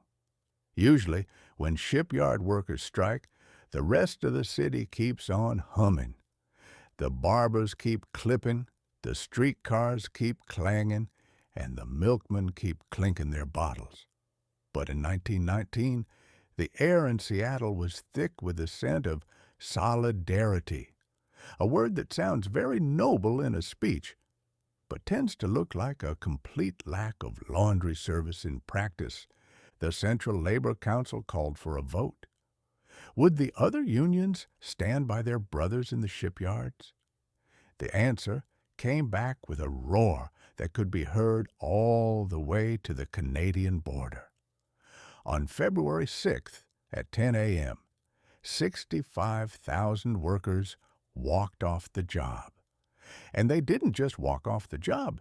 They walked out of the very concept of business as usual. Imagine, if you will, a city of 300,000 people suddenly becoming as quiet as a graveyard at midnight. The streetcars stopped in their tracks, looking like giant, abandoned iron beetles. The elevators in the skyscrapers ceased their vertical journeys, leaving the businessmen of Seattle to rediscover the ancient and punishing art of climbing stairs. The newspapers stopped printing, the restaurants stopped cooking, and the barbers stopped shaving. For the first time in history, an American city had simply stopped. Now, according to the mayor of Seattle, a gentleman by the name of Ole Hansen, this was not a labor dispute. No, in Ole's fevered imagination, this was the Red Revolution coming for the American soul. Mayor Hansen was a man who possessed a flair for the dramatic that would have made a Shakespearean villain weep with envy. He began firing off telegrams to the rest of the world, claiming that Seattle was being held captive by Bolshevik agents, and that he was the only thing standing between civilization and a sea of flaming anarchy.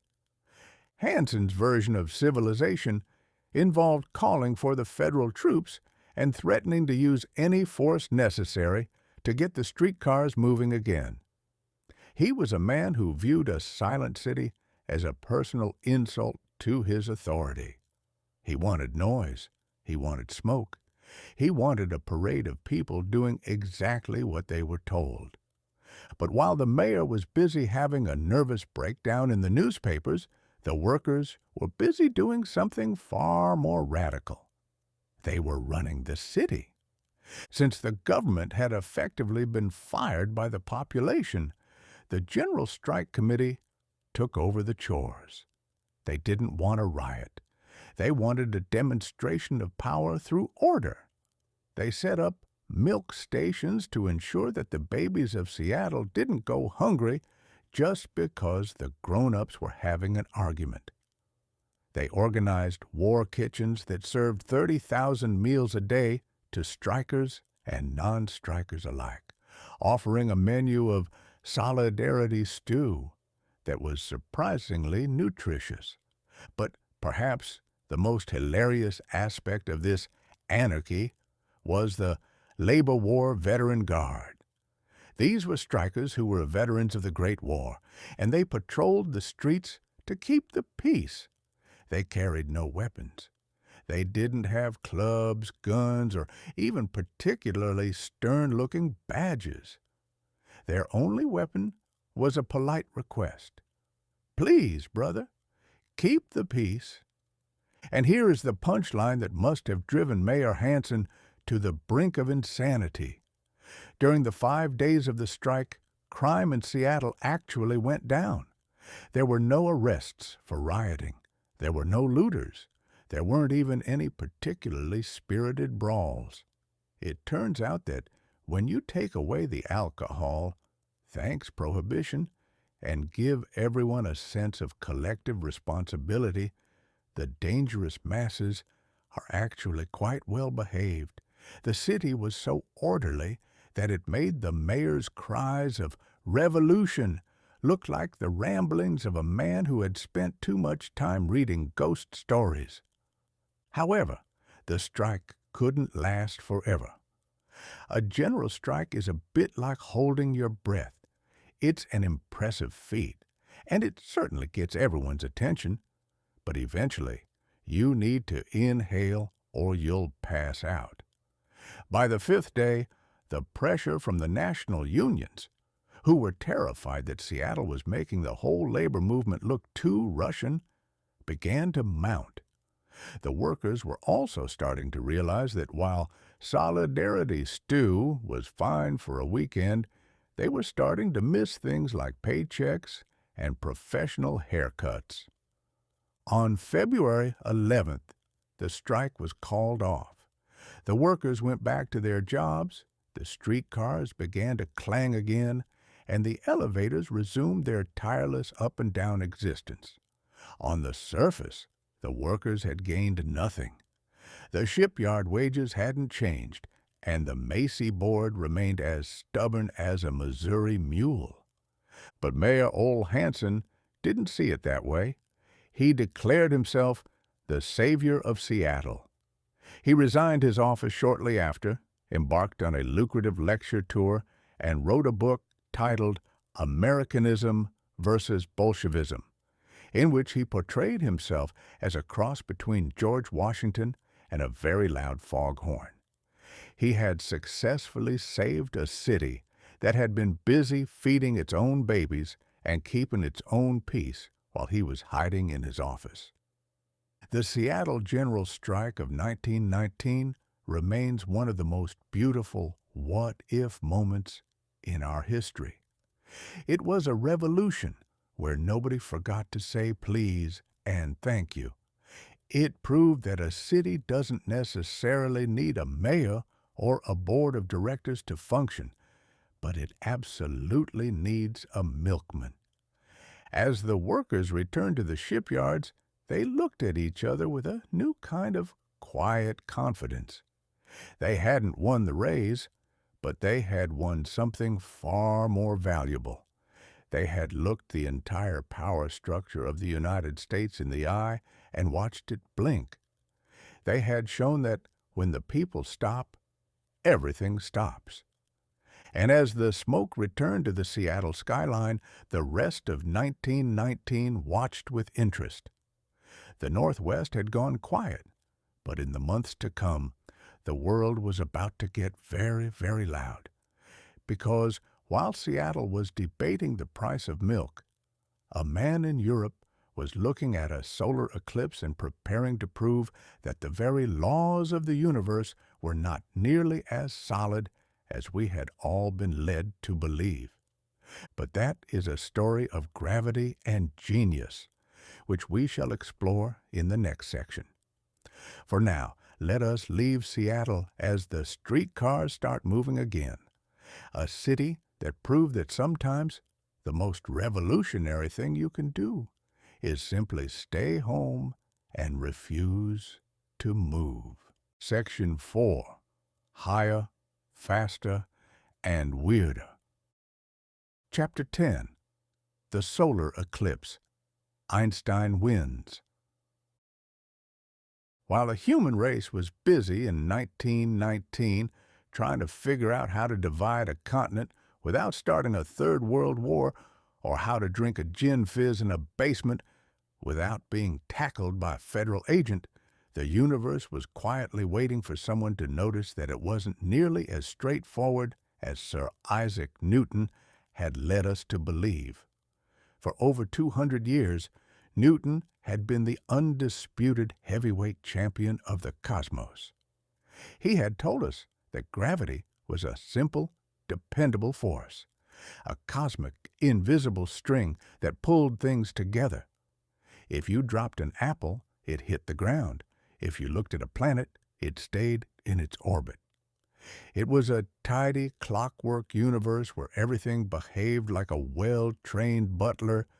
But in 1919, a man with a hairstyle that appeared to be a permanent tribute to a static electricity accident was about to prove that the butler was actually a magician, and the clock was made of rubber.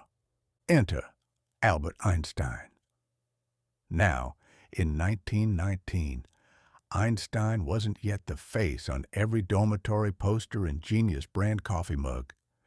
He was a theoretical physicist in Berlin who had spent the war years scribbling equations that suggested space and time weren't just the stage upon which the play of the universe was performed.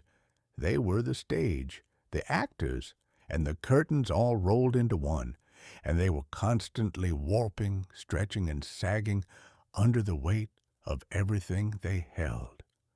Einstein's general theory of relativity was a magnificent piece of mental gymnastics. It proposed that gravity wasn't a pull at all.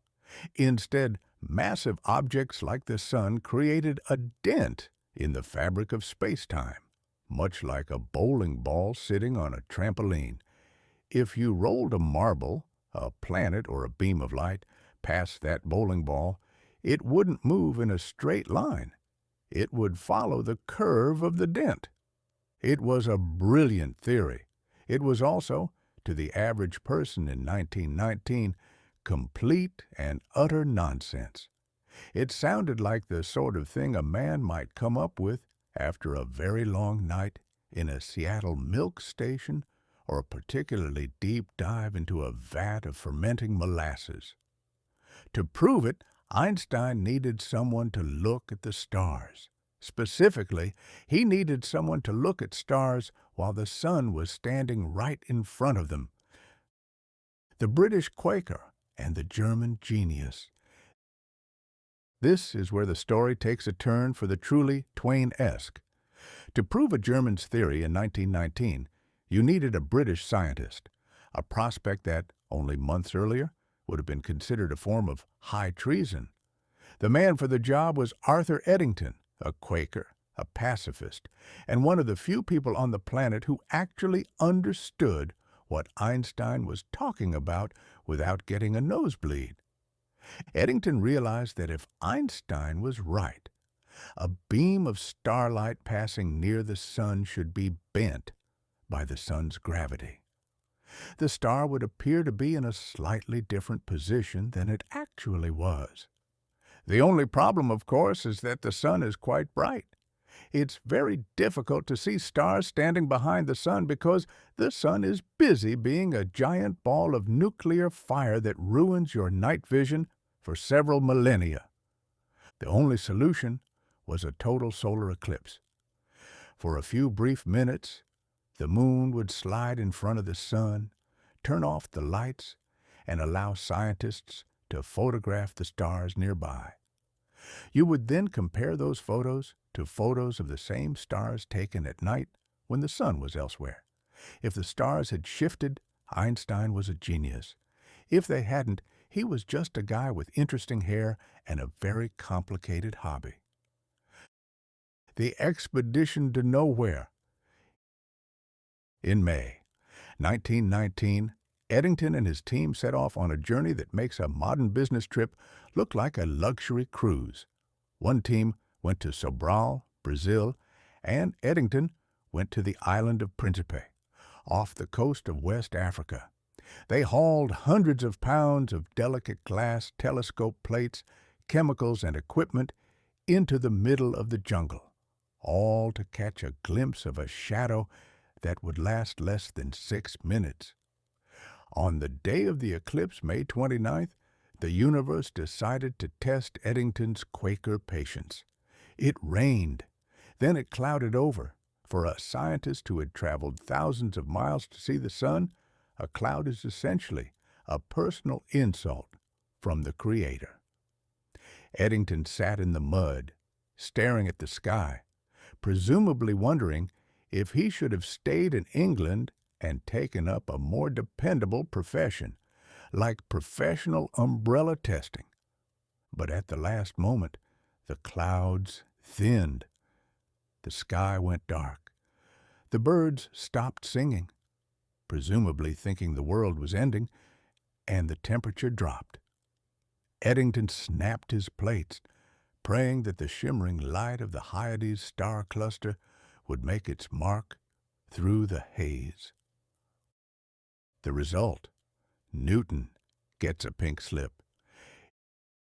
It took months to develop the plates and perform the calculations. There were no computers in 1919. There were only slide rules, pencils, and the kind of mental fortitude that comes from living in an era without the distraction of radio or talking movies. In November 1919, the results were announced at a joint meeting of the Royal Society and the Royal Astronomical Society in London. The atmosphere was described as being like a courtroom where the laws of nature were on trial. A portrait of Sir Isaac Newton looked down from the wall, perhaps sensing that his tenure as the boss of the universe was coming to an abrupt and unceremonious end. The announcement was brief but earth-shattering. Einstein was right. The light had bent. The universe was curved. Gravity was a dent in a cosmic trampoline. The press went wild. The London Times ran the headline, "Revolution in Science, New Theory of the Universe, Newtonian Ideas Overthrown." It was the first time in history that a physicist became a global celebrity. Einstein, a man who famously didn't like socks and once used a check from the Rockefeller Foundation as a bookmark and then lost the book, was suddenly the most famous person on Earth. Why it mattered, and why it was funny. The reason Einstein's victory resonated so deeply in 1919 was that the world was tired of real-world problems. We were tired of borders, tired of strikes, tired of flu, and tired of politicians. Suddenly, here was a man who told us that the very stars weren't where we thought they were. It offered a sense of wonder in a year that had been remarkably short on it. It also provided a delicious bit of irony.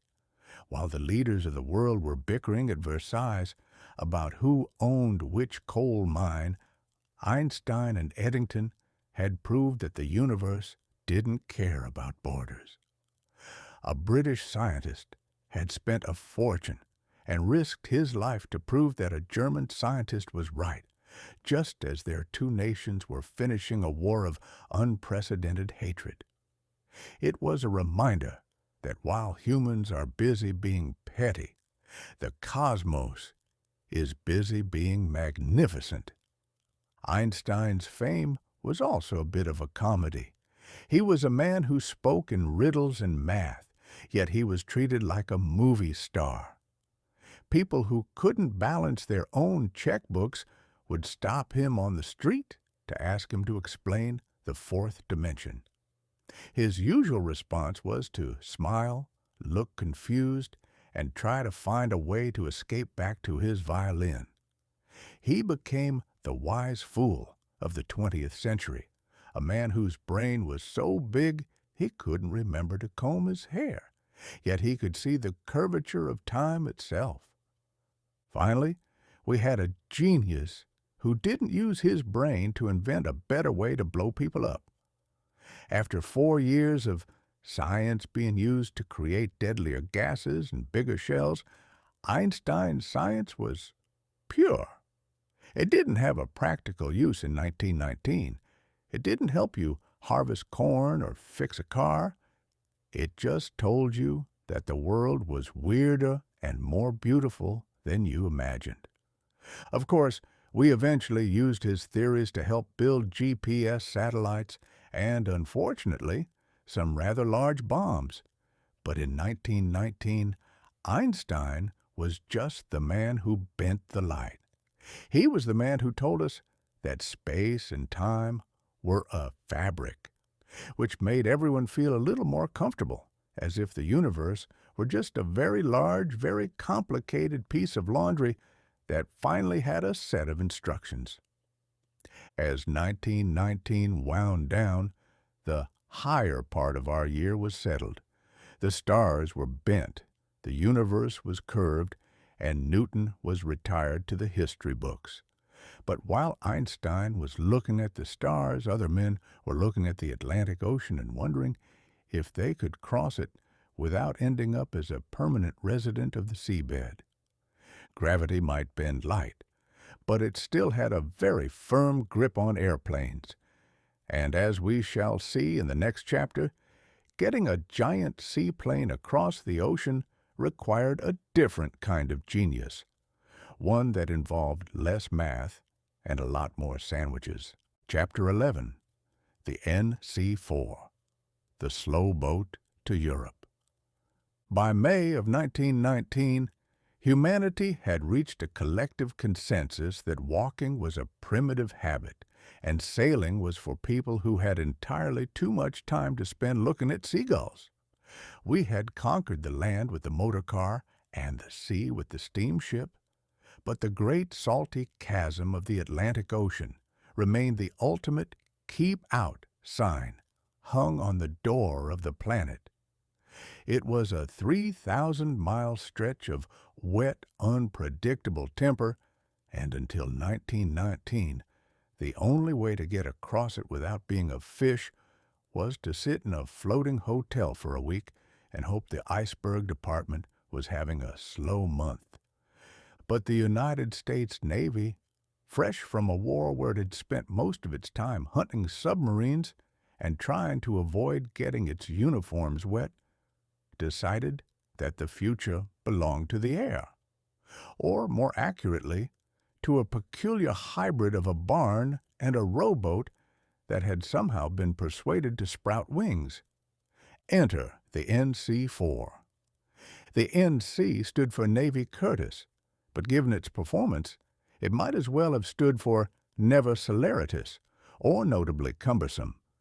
These were not the sleek, dart-like silver needles we associate with aviation today. No, the NC-4 was a flying boat.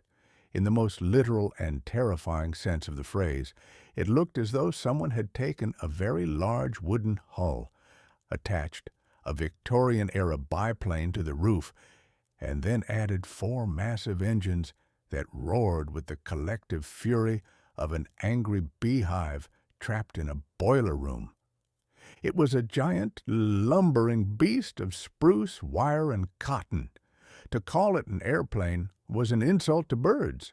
To call it a boat was an insult to things that actually stayed afloat without needing a 60-mile-an-hour headwind.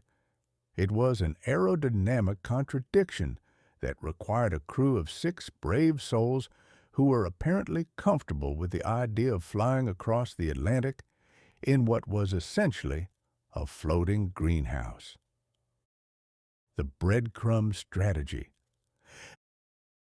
The Navy, being a cautious institution that values its paperwork almost as much as its personnel, decided that they weren't going to let their pilots just wander off into the blue yonder and hope for the best.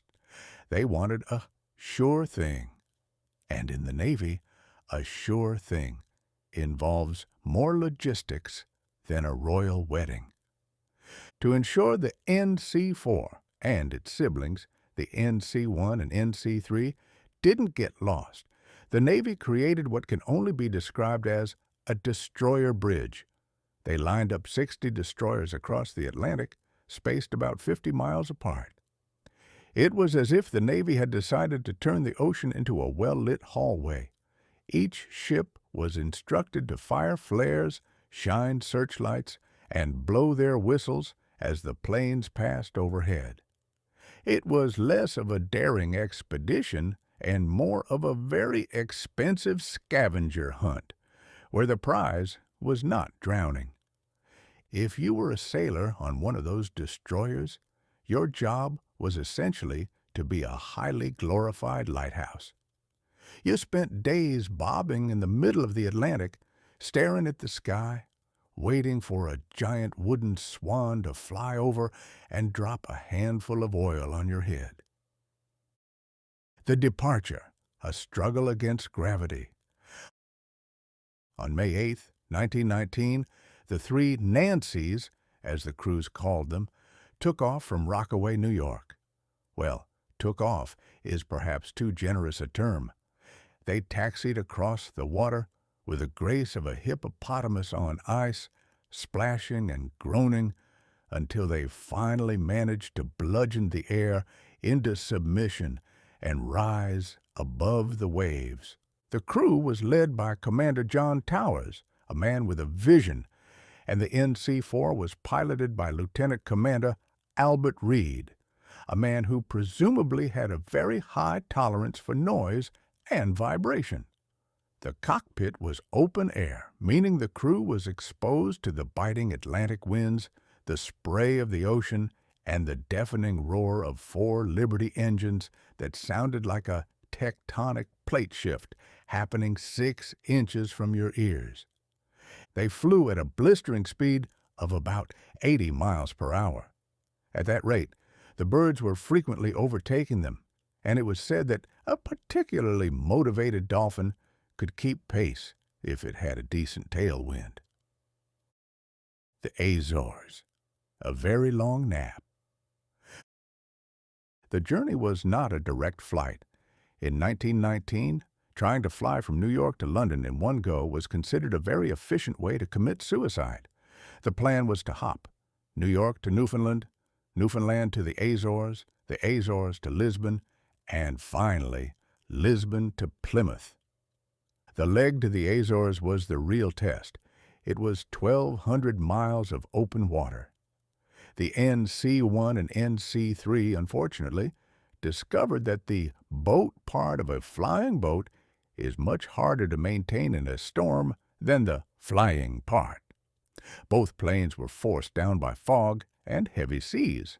The crews survived, thanks to those 60 destroyers acting as cosmic lifeguards, but their planes were finished. Only the NC-4, piloted by the lucky and persistent Reed, managed to find the islands. They landed in Horta, in the Azores, and then promptly got stuck. For several days, the crew sat on the islands waiting for the weather to clear, while the rest of the world read newspapers that asked, "Where is the NC-4?" It was the original "Are we there yet?" of the aviation age. The crew spent so much time on the ground that they probably could have built a new plane from local driftwood. But they were Navy men. They waited for the orders, they checked the oil, and they presumably ate a lot of Portuguese pastries. The triumph of the tortoise. Finally, on May 27th, the NC-4 took off for Lisbon. When they arrived, they became the first human beings to ever cross the Atlantic by air. It had taken them 19 days. Now, 19 days is a long time. In 19 days, you can grow a respectable beard, learn the basics of the mandolin, or sail across the Atlantic on a reasonably fast steamship and have several days left over for shopping. The NC-4 had proven that transatlantic flight was possible, but it hadn't yet proven that it was convenient. They reached Plymouth, England on May 31st to a hero's welcome. The British were impressed, though perhaps a bit confused as to why the Americans had brought a flying barn all that way. It was a monumental achievement of grit, logistics, and the sheer refusal to admit that wood and fabric aren't the best materials for crossing an ocean. The legacy of the slow boat. The NC-4 is often forgotten today because just a few weeks later, two British chaps would fly a converted bomber across the ocean in less than a day. But that is a story for the next chapter. The NC-4 was the tortoise to their hare. It was a military operation, a slow, methodical, and incredibly expensive demonstration of naval power. But it mattered. It proved that the Atlantic wasn't an impassable barrier. It was just a very long road that needed a lot of gas stations. It gave the Navy its first taste of global air reach and proved that Albert Reid had the patience of a saint and the hearing of a man who would never need to listen to a whisper again. 1919 was the year we realized that the sky was just another ocean, and we were the ridiculous creatures who had decided to sail it. The NC-4 wasn't fast, it wasn't pretty, and it certainly wasn't comfortable, but it was the first. It was the slow boat to Europe.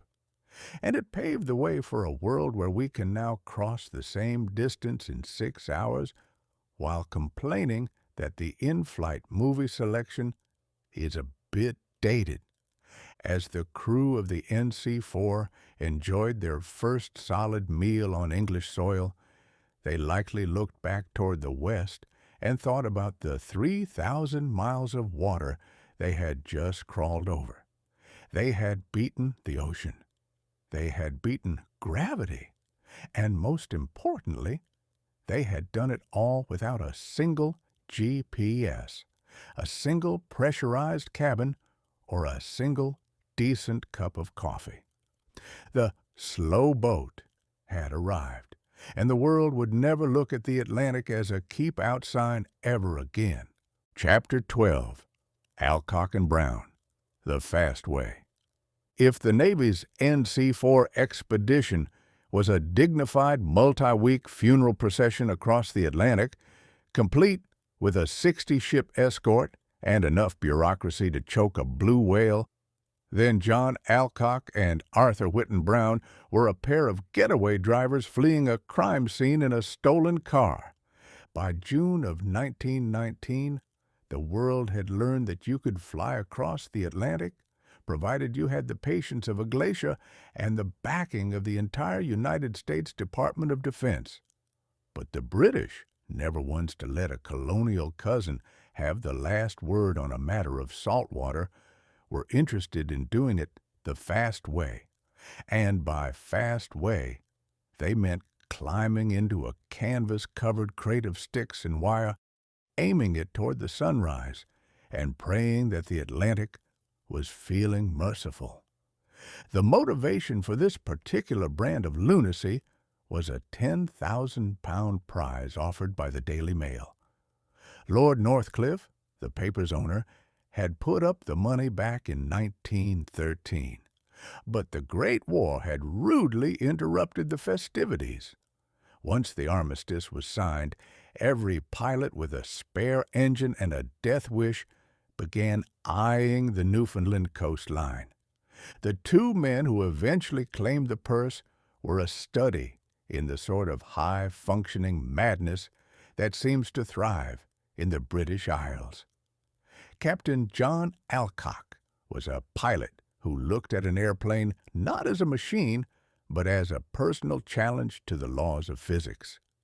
His partner, Lieutenant Arthur Whitten Brown, was a navigator who had spent a significant portion of the war in a German prisoner of camp, which had given him plenty of time to study maps and develop a profound appreciation for being literally anywhere else. Brown also had a limp from a crash, meaning that between the two of them, they had 2 good legs and 1 very good idea. Their chariot was a Vickers Vimy. In its previous life, the Vimy had been designed as a long-range bomber, intended to drop unpleasant surprises on Berlin. It was a biplane of massive proportions, possessing 2 engines that sounded like a pair of thunderstorms having a shouting match. For the Atlantic attempt, they stripped out the bomb racks and replaced them with extra fuel tanks, essentially turning the plane into a flying petrol station with 2 seats and no roof. On June 14, 1919, the pair stood on a makeshift runway in St. John's, Newfoundland. The runway was actually a bumpy pasture that had been cleared of the larger rocks and the more stubborn goats. The Vimy was so overloaded with fuel that it groaned under its own weight, looking less like a bird and more like a very heavy shed that was having second thoughts about the whole aviation business. As they taxied for takeoff, the plane bounced across the uneven sod with a violence that suggested it was trying to shake its passengers off before things got serious. At the very edge of the cliff, the Vimy finally lumbered into the air, clearing a stone wall by a margin that would have made a sparrow nervous. They were off. Destination: Ireland, or if things went poorly, the bottom of the ocean. Now, a modern flight across the Atlantic involves a pressurized cabin, a choice of movies, and a chicken dinner served on a plastic tray. Alcock and Brown's flight involved an open cockpit, a deafening roar, and the constant sensation of being pelted in the face by freezing salt spray. They had no radio. They had no heat. They had a thermos of coffee, some sandwiches, and a sextant that Brown had to use while leaning out into a 100-mile-an-hour wind, trying to find a star through the clouds. About an hour into the flight, the Atlantic decided to show them why it had remained undefeated for so long. A thick, impenetrable fog rolled in, the kind of Newfoundland fog that is so dense a man could lean his bicycle against it. For hours, they flew blind. Alcock, stripped of any visual reference, had to rely on his seat-of-the-pants intuition to tell if they were flying level, climbing, or heading straight for the waves. At one point, the plane stalled and spiraled toward the sea.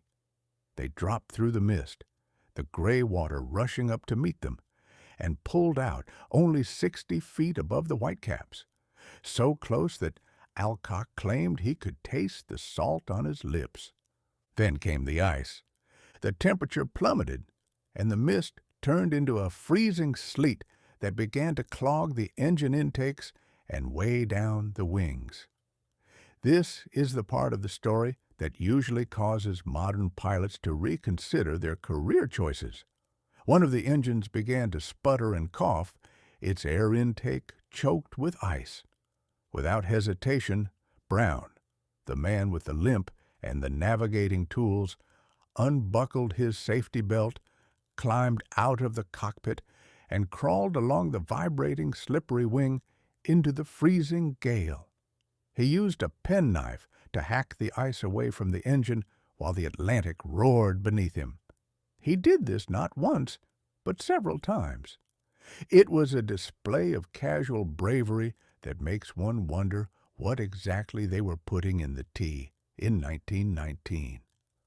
After 16 hours of being frozen, deafened, and nearly drowned, the fog finally broke. Brown took a sighting and announced that they should be seeing land any minute. And there it was, the green, rugged coast of Galway. They had done it. They had crossed the Atlantic in a single, terrifying leap. They spotted what looked like a lovely flat green field near a wireless station at Clifton. Alcock, eager to put the plane on solid ground and perhaps find a very large whiskey, brought the Vimy down for a landing. However, there is a fundamental rule about Ireland that every traveler should know. If it looks like a flat green field from the air, it is almost certainly a bog. The Vimy touched down. Its wheels immediately sank into several feet of soggy peat, and the tail of the plane pivoted gracefully into the air. The world's most famous airplane ended its historic journey standing on its nose in a swamp, looking like an oversized lawn dart that had missed its target. Alcock and Brown scrambled out of the cockpit, covered in oil and soot, and were met by a group of local townspeople who had come running to see what all the noise was about. "Where are you from?" one of the locals asked. "America," Alcock shouted, presumably with a grin that could be seen from space. The locals, being Irish and therefore skeptical of anyone arriving via a bog, didn't believe them at first, but the news soon spread. They had covered 1,890 miles in 16 hours and 12 minutes. They had beaten the NC-4's time by about 18 days and 23 hours. They had proven that the Atlantic was no longer a week-long commitment. It was now a very long afternoon. They were whisked away to London, where they were knighted by King George V and handed the 10,000-pound check by a young Winston Churchill, who was then the Secretary of State for War and Air. Churchill, never one to miss a dramatic moment, remarked that they had bridged the Atlantic with a single span. The achievement changed everything. It proved that long-distance aviation wasn't just a military stunt or a slow-motion crawl. It was a viable way to move people and information across the globe. It made the world smaller, faster, and significantly more dangerous for people who liked their oceans to be impassable. Tragically, Alcock wouldn't live to see the full fruits of his labor. He died in a flying accident just 6 months later, proving that while he could conquer the Atlantic, the mundane fog of a French meadow could still be lethal. Brown lived on, haunted by the memory of that flight, often telling people that he never felt more alive than when he was crawling on that wing with a penknife in his teeth. As 1919 rolled on, the flight of Alcock and Brown stood as a testament to what humans could do when they were properly motivated by a large sum of money and a complete lack of common sense. They had crossed the fast way, and in doing so, they had closed the door on the 19th century forever. The era of the slow boat was over. The era of the flying bog crawler had begun. Section 5. Scandals and Scenery. Chapter 13. The Black Sox Scandal. By the autumn of 1919, the American public was in desperate need of something to believe in that didn't involve a draft board, a bread line, or a lecture on the moral superiority of water over whiskey. We had spent the year watching the world being carved up like a Thanksgiving turkey in Paris and hunting for Bolsheviks in our own basements. We needed a sanctuary, and in the United States of 1919, that sanctuary was a diamond-shaped patch of grass where a man could go to forget his troubles and watch other men hit a leather-covered ball with a wooden stick. Baseball wasn't just a sport. It was the secular religion of the Republic. It was the national pastime, a phrase that suggested something as wholesome as a Sunday picnic and as honest as a sunrise. It was the one place where the rules were clear, the heroes were virtuous, and the grass was always green. But in October of 1919, the sanctuary was broken into, the altar was looted, and the congregation discovered that their high priests had been checking the betting odds during the hymns. The Chicago White Sox were, by all accounts, the greatest team of their era. They were a well-oiled machine of athletic prowess, featuring stars like Eddie Cicotte, Lefty Williams, and the legendary shoeless Joe Jackson, a man who hit the ball with such ferocity that people suspected he had a secret pact with the god of lumber. They were the heavy favorites to win the 1919 World Series against the Cincinnati Reds. On paper, it wasn't even a contest. It was a scheduled execution. However, the White Sox were also the most miserable team in the league. This was due entirely to their owner, Charles Comiskey. Comiskey was a man who viewed a dollar bill with the same reverent protective intensity that a mother bear views a cub. He was a pioneer of the Keep 'em Hungry school of management. He paid his stars pittance, made them pay for their own laundry, which led to the team wearing increasingly grimy uniforms, earning them the nickname the Black Sox, even before the scandal broke, and famously promised them a bonus for winning the pennant that turned out to be a single case of cheap champagne.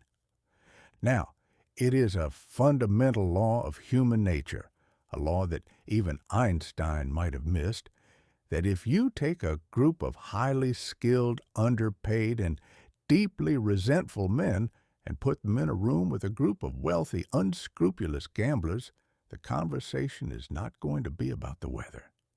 The fix began in hotel rooms and whispered corners. Chick Gandil, the team's first baseman and a man with the moral compass of a compass that had been sat upon by a magnet, was the ringleader. He reached out to a professional gambler named Abe Attell, who was allegedly working for Arnold Rothstein, the man who was said to have fixed the 18th Amendment, metaphorically speaking, and who moved through the New York underworld like a ghost in a silk suit. The deal was simple. For the sum of $100,000, to be split among 8 players, the White Sox would lose the World Series. To a player earning $3,000 a year, $10,000 was a fortune. It was enough to buy a farm, a car, and enough cases of champagne to drown Charles Comiskey in.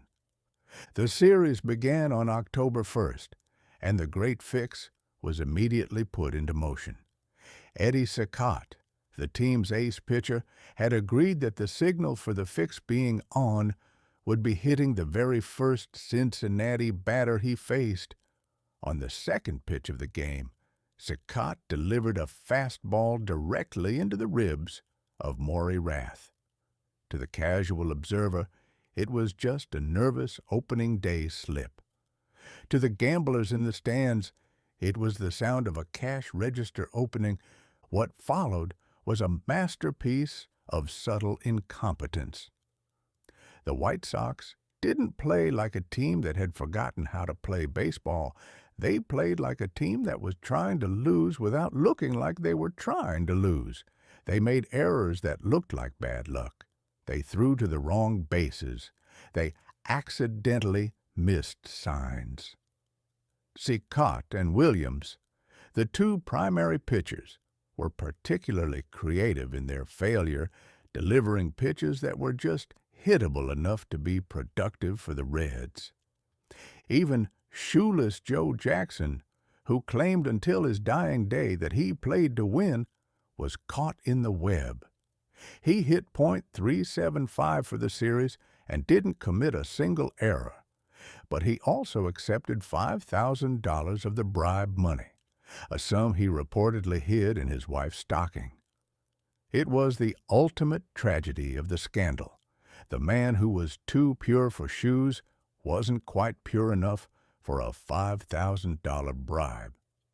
The Cincinnati Reds won the series 5-3. The public was stunned. The betting world was ecstatic. And a few sports writers who knew the game well enough to know when a fly ball was being dropped rather than missed began to smell something rotten in the state of Illinois.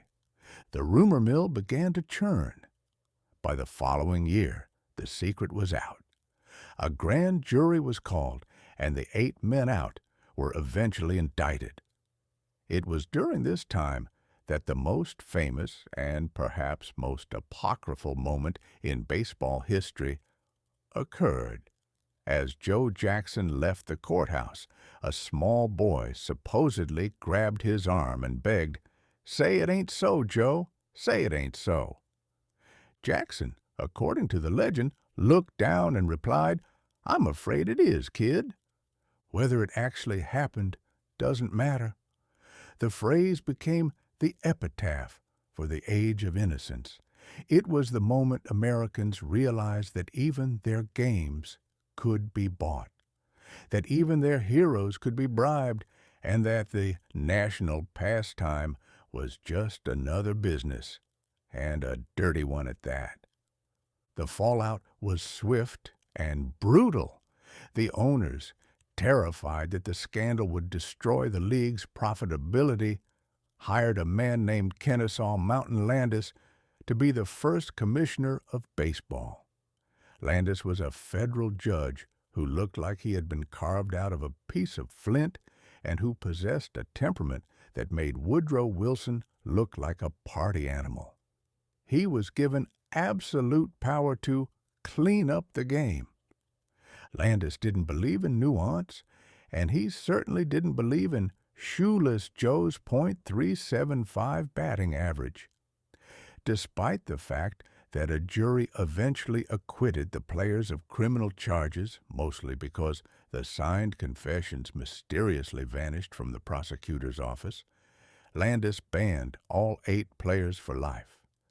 They were cast out of the sanctuary and forbidden from ever playing professional baseball again. The Black Sox scandal of 1919 changed the character of American sport forever. It brought about the era of the iron rule of the commissioner. But more importantly, it introduced a cynicism into the grandstand that has never quite gone away. We still love the game, but we watch it with one eye on the scoreboard and the other on the betting lines. We learned that a man in a pinstripe uniform is just as capable of greed as a man in a 3-piece suit. As the 1919 baseball season ended in a cloud of suspicion and soggy laundry, the country turned its gaze away from the diamond and toward the horizon. If we couldn't find honesty in our athletes, perhaps we could find it in the land itself. While the Black Sox were hiding their bribe money, Congress was finalizing a plan to take a massive, ancient, and beautifully honest hole in the ground and make it a permanent part of the American soul. But as Mark Twain might say, even the Grand Canyon looks a little different when you're trying to sell postcards of it. Chapter 14. Grand Canyon National Park. By February of 1919, the United States government was in a state of high-functioning distraction. Woodrow Wilson was in Paris trying to explain the concept of being nice to the French.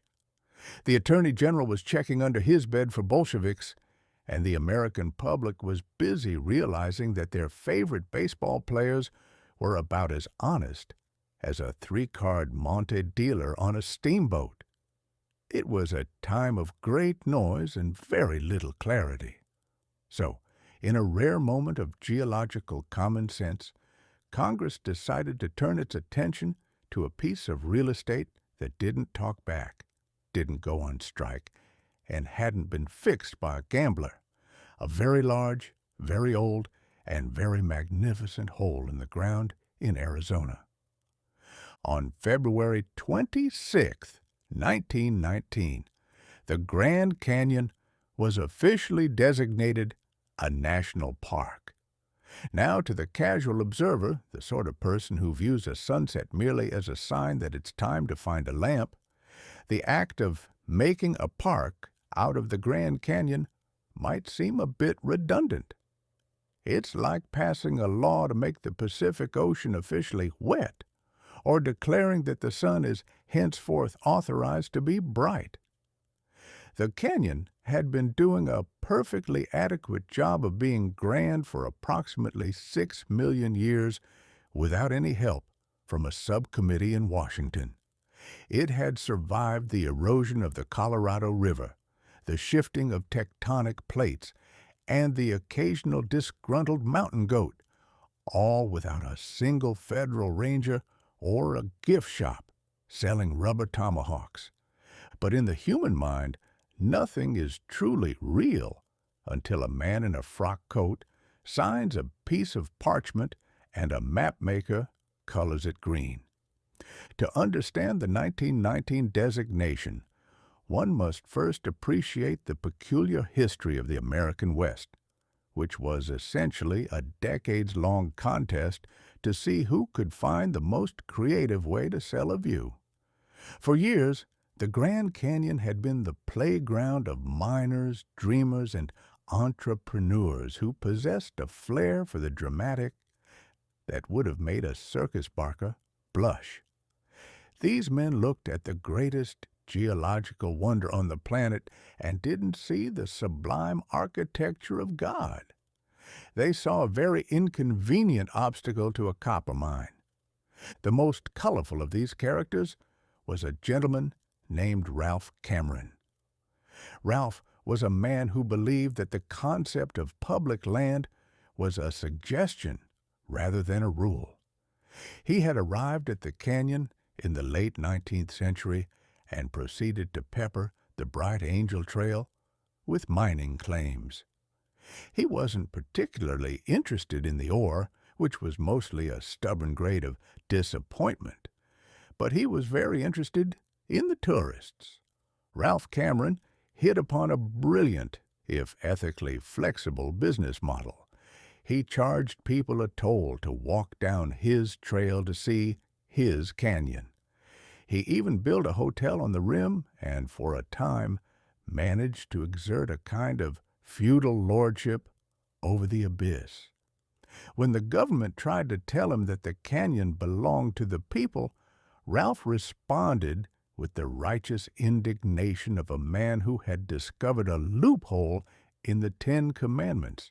He spent years tied up in lawsuits, arguing that his mining claims, which produced more lawyers than lead, gave him the right to keep the rest of humanity at bay unless they had a silver dollar in their hand.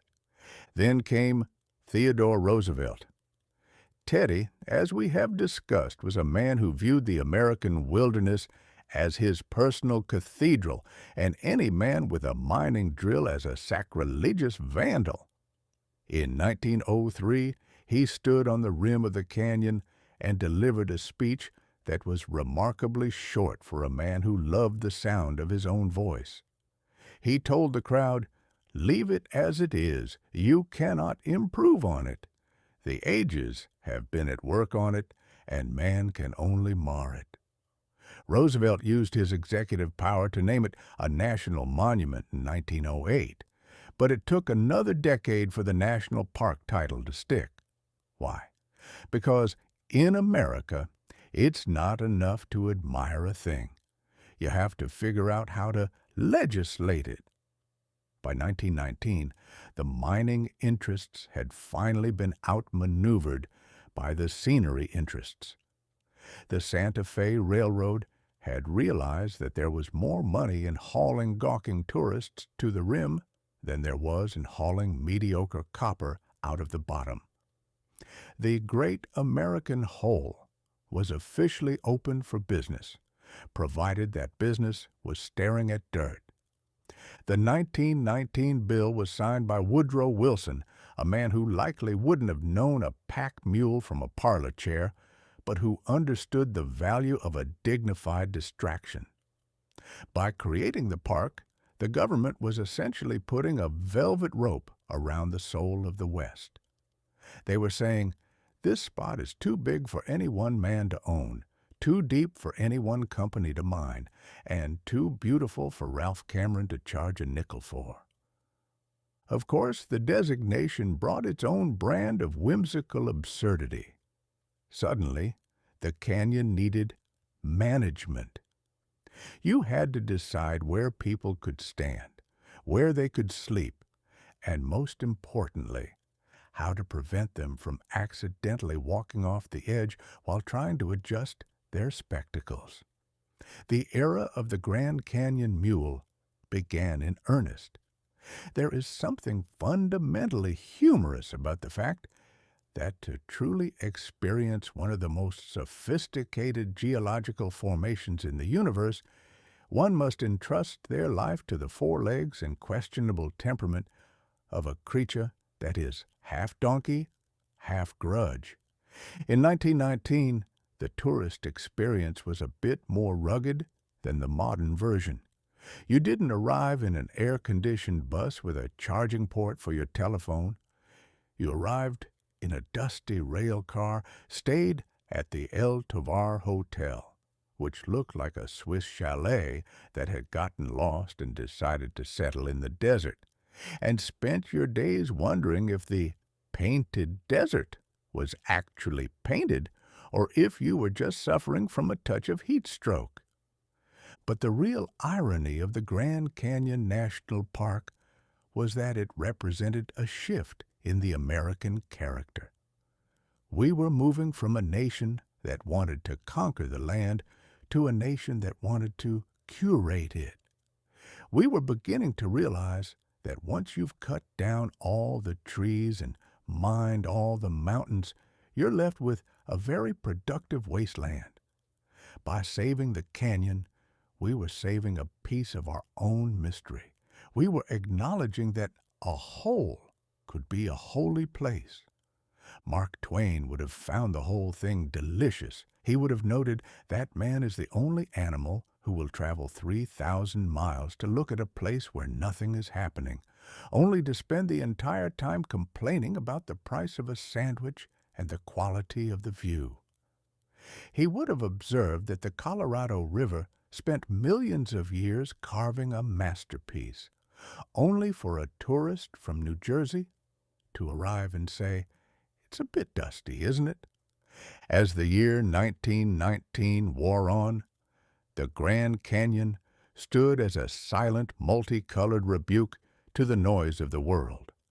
While the Senate was shouting about the League of Nations and the cities were shouting about the Red Scare, the canyon just sat there, turning a slightly deeper shade of purple as the sun went down. It was a reminder that while human history is a series of frantic, sticky, and often crooked chapters, the Earth has a much longer story to tell, one that doesn't require a vote, a strike, or a signature. Congress had officially declared the canyon a park. They had given it a title, a boundary, and a budget. But as any mule could have told you, the canyon didn't care. It had outlived the bull moose, it would outlive the professor, and it would certainly outlive the black sox. It was a hole in the ground that held the memory of the world, and in 1919, that was exactly what America needed. A place where you could stand on the edge of forever and realize that your own troubles weren't even a pebble in the boot of time. With the canyon secured, the ladies of the nation decided it was time for a little landscape management of their own. If the government could figure out how to run a canyon, surely they could figure out how to let half the population run a ballot box.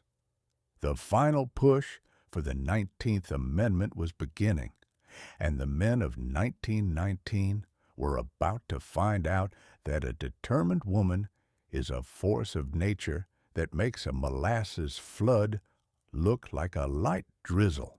Chapter 15, The 19th Amendment, The Final Push. By the summer of 1919, the American male was beginning to feel like a man who had spent 70 years holding a door shut against a very determined breeze, only to realize that his arm was tired, the hinges were screaming, and the ladies on the other side weren't going away just because he had declared that the weather wasn't right for visitors. For decades, the question of woman's suffrage had been treated by the halls of power as a sort of persistent geological nuisance, something like a slow leak in the basement or a recurring case of the gout. You could ignore it for a while, you could put a bucket under it, and you could certainly complain about it at the club, but eventually you were going to have to deal with the water. In June of 1919, the United States Congress finally looked at the bucket, looked at the rising tide, and decided that the only way to keep their trousers dry was to officially invite the ladies into the voting booth. To understand the sheer bull-headed absurdity of the anti-suffrage position, one must appreciate the Victorian-era male's capacity for romanticizing a woman's delicate nature, while simultaneously watching her plow a 40-acre field, raise 10 children, and run a boarding house with the iron efficiency of a Prussian general. The argument against the vote was usually wrapped in a thick, suffocating layer of chivalry that was about as helpful as a lead life jacket. Men claimed that politics was a dirty business, a realm of smoke-filled rooms, spittoons, and moral compromises that would surely cause a woman's fragile constitution to wither like a hothouse flower in a hailstorm. The logic was beautifully crooked. Men were saying, "We have made such a spectacular mess of the world that we couldn't possibly ask you to help us clean it up. It wouldn't be gentlemanly." However, by 1919, the hothouse flower argument had been thoroughly trampled by the muddy boots of reality. During the Great War, women had not only kept the home fires burning, they had built the stoves, mined the coal, and driven the ambulances. They had proven that they could handle the dirty business of a global cataclysm, which made the idea that they couldn't handle the dirty business of choosing a county clerk look like the purest form of grade A, gold-plated balderdash. The final push of 1919 was led by two very different, yet equally formidable types of energy. On one side, you had Carrie Chapman Catt and the National American Woman Suffrage Association. Catt was a master of the long game, a political architect who treated the map of the United States like a giant chessboard. Her winning plan was a masterpiece of strategic pestering. She knew that to get a man to change his mind, you didn't necessarily have to win his heart. You just had to make it more inconvenient for him to say no than to say yes. On the other side was Alice Paul and the National Woman's Party. If Catt was the architect, Paul was the demolition crew. She was a woman who viewed a no as a personal challenge to her creative capacity for public embarrassment. She and her silent sentinels had spent years picketing the White House, standing in the snow and the rain with banners that asked, "Mr. President, how long must women wait for liberty?" Woodrow Wilson, a man who preferred his democracy served with a side of academic theory and a polite round of applause, found Alice Paul to be a particular thorn in his side. He tried to ignore her. He tried to be patient. He even tried to have the ladies arrested for obstructing traffic, a charge that is traditionally used by the police when they can't think of a real crime but really don't like your hat. But you cannot arrest an idea, especially when that idea is willing to go on a hunger strike and force the government to choose between giving women the vote or explaining to the world why they were force-feeding grandmothers in a D.C. jail. By the time the 19th Amendment reached the Senate floor in June 1919, the momentum was a physical force.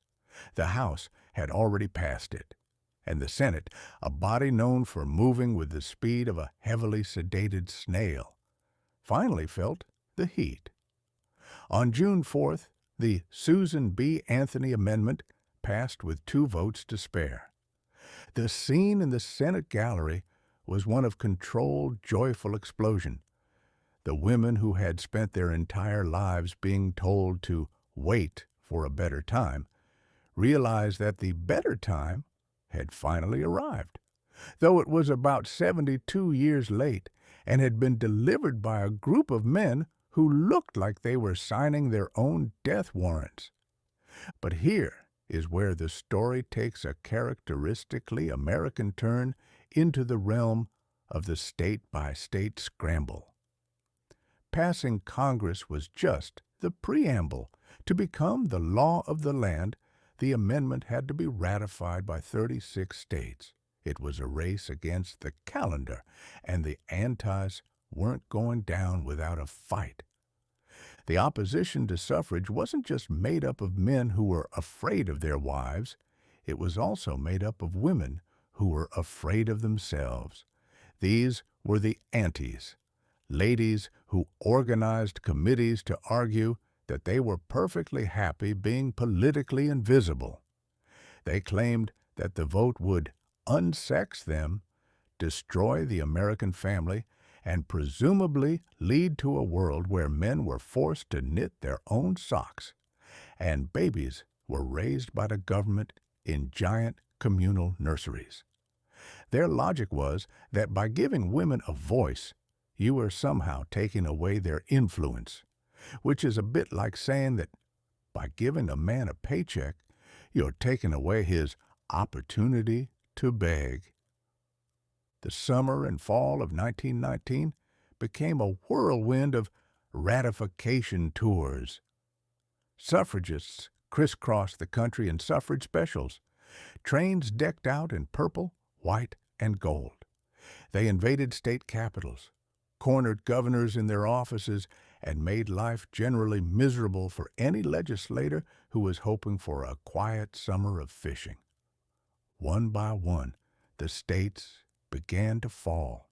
Illinois, Wisconsin, and Michigan led the charge. Then came the others, dropping like dominoes. By the end of 1919, the count was climbing, but the finish line was still a distant mountain peak. The ladies were knocking on the doors of every state house in the Union, and they weren't taking maybe for an answer. Mark Twain would have noted that the American man's resistance to woman's suffrage was the ultimate proof of his vanity. He didn't fear that women would vote poorly. He feared they would vote well. He feared that the common sense of the kitchen and the schoolroom would be applied to the uncommon nonsense of the Capitol. He feared a world where he could no longer justify his own follies by claiming that women wouldn't understand. The 19th Amendment wasn't just a political change, it was a psychological earthquake. It was the moment America admitted that we the people actually meant all the people, and not just the ones who wore suspenders and smoked cigars. As 1919 drew to a close, the ladies of the nation were standing on the doorstep of the 1920 election with their hats pinned on straight and their ballots ready. They had waited 70 years for the key to the box, and they were about to find out that once you let the genie out of the bottle, she's likely to start asking some very pointed questions about the budget. The final push was working. The bitter peace of Versailles might have been failing, and the great drought of Prohibition might have been looming, but for half the population, 1919 was the year the world finally started to make a lick of sense. The ballot box was no longer a men-only club, and the American political landscape was about to get a much-needed application of soap and water. Of course, the men were still worried. They wondered if women would vote as a bloc and take over the world. They wondered if their wives would find out how they had actually been spending their time at the lodge. But mostly, they just wondered where they had put their socks. Section 6, Inventions and the Inmates. Chapter 16, United Artists. The Actors' Revolt. By the year of our Lord 1919, the infant industry of the motion picture had outgrown its swaddling clothes and was beginning to demand a tuxedo, a limousine, and a silent interest in a gold mine. Hollywood was no longer just a dusty collection of orange groves where people occasionally pointed a hand-cranked box at a man falling off a horse. It had become a shimmering, flickering, gilded age of its own.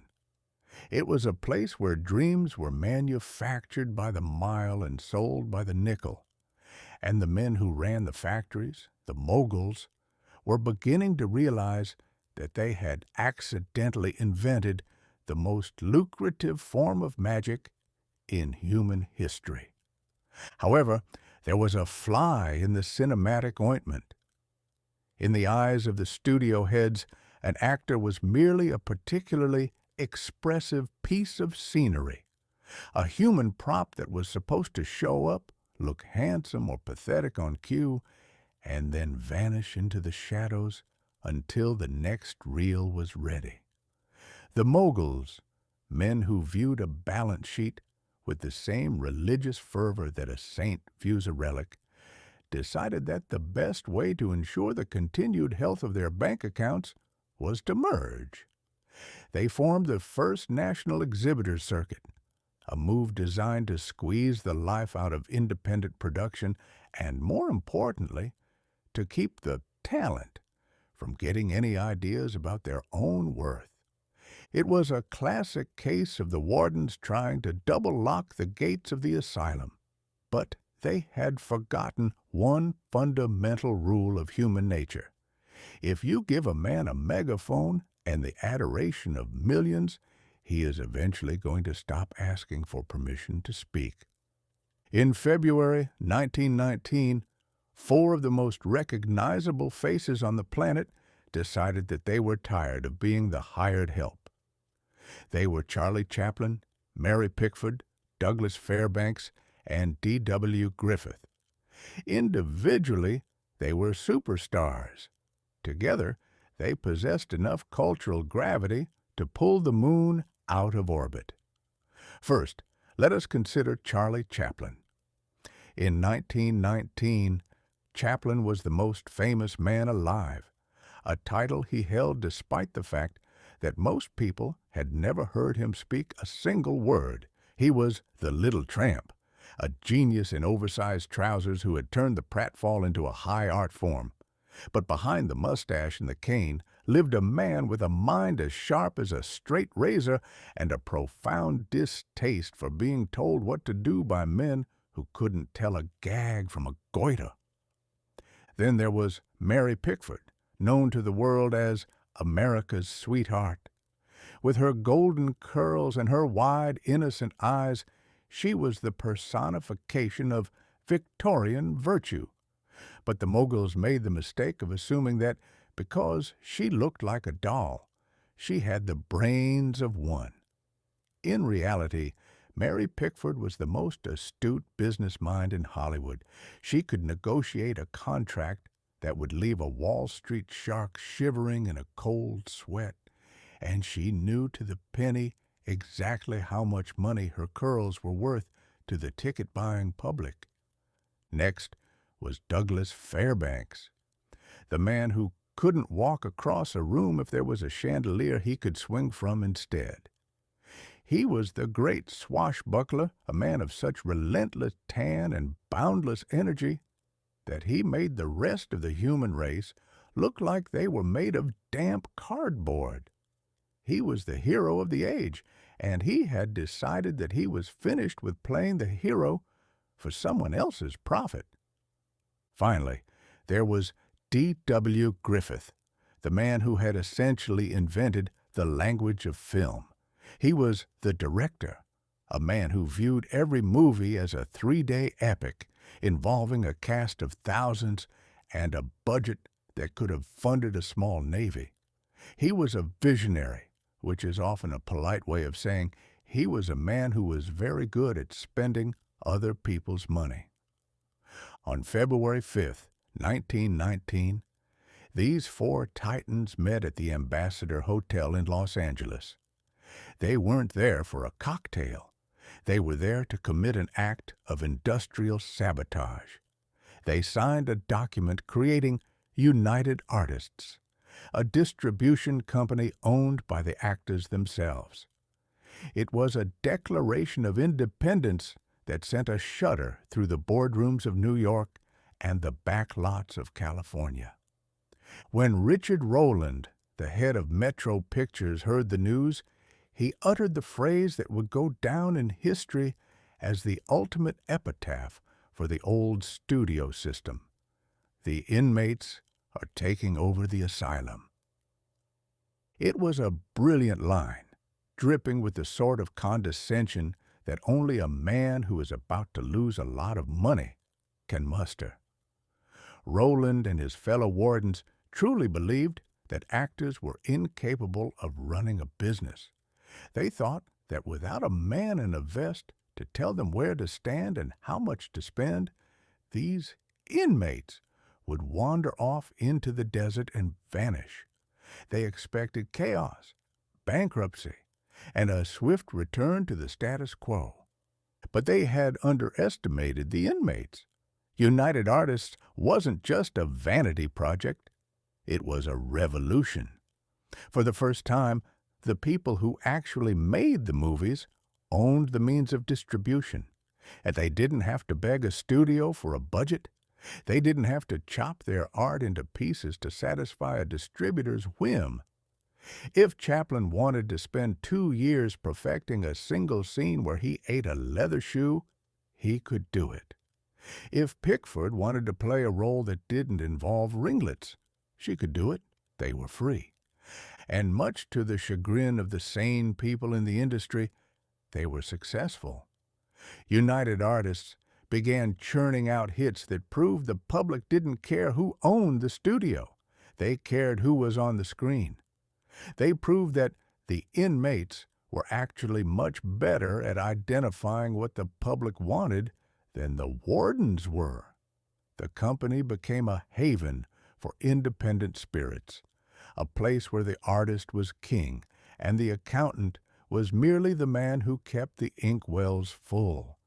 Mark Twain would have noted the delicious irony of the situation. He would have observed that the moguls had spent years convincing the public that these actors were gods, only to be shocked when the actors started believing their own press. He would have seen that the asylum wasn't Hollywood. It was the boardroom where men thought they could own the lightning. The founding of United Artists changed the architecture of fame. It was the moment the star system gained a brain and a bank account.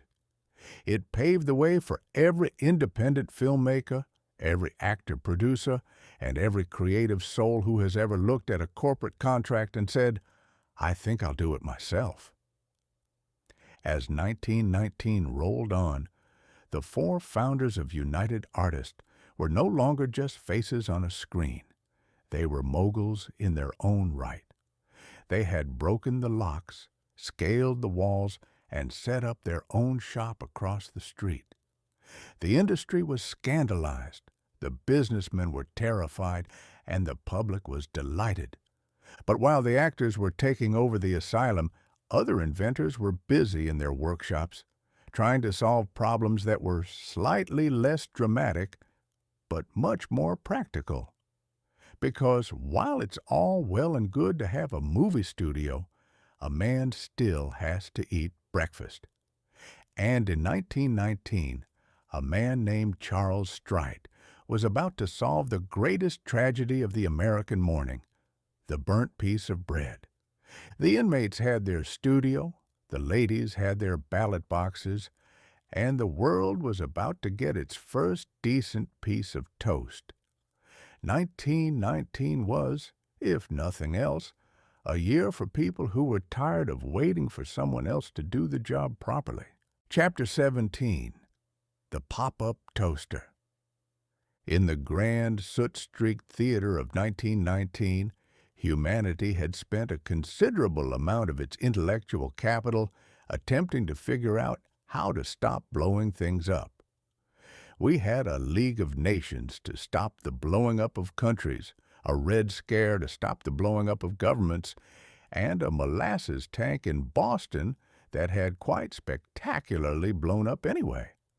But while the great minds of the age were focused on the macro explosions of history, a modest gentleman in Stillwater, Minnesota, was quietly addressing a catastrophe that occurred every single morning in the kitchens of the civilized world, the blackened, carbonized, and utterly heartbreaking ruin of the breakfast toast. Before 1919, the act of toasting bread was less of a culinary technique and more of a high-stakes vigil. It was a chore that required the steady nerves of a bomb disposal expert and the unwavering focus of a Benedictine monk. The toasters of the era were essentially small wire cages that sat atop a stove, demanding that the operator stand over them with the intensity of a hawk watching a field mouse.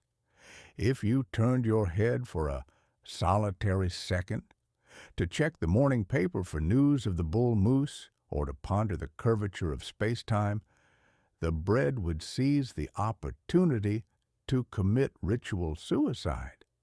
You would return to find a smoking rectangle of charcoal that possessed the texture of a roof of shingle and the flavor of a chimney sweep's boot.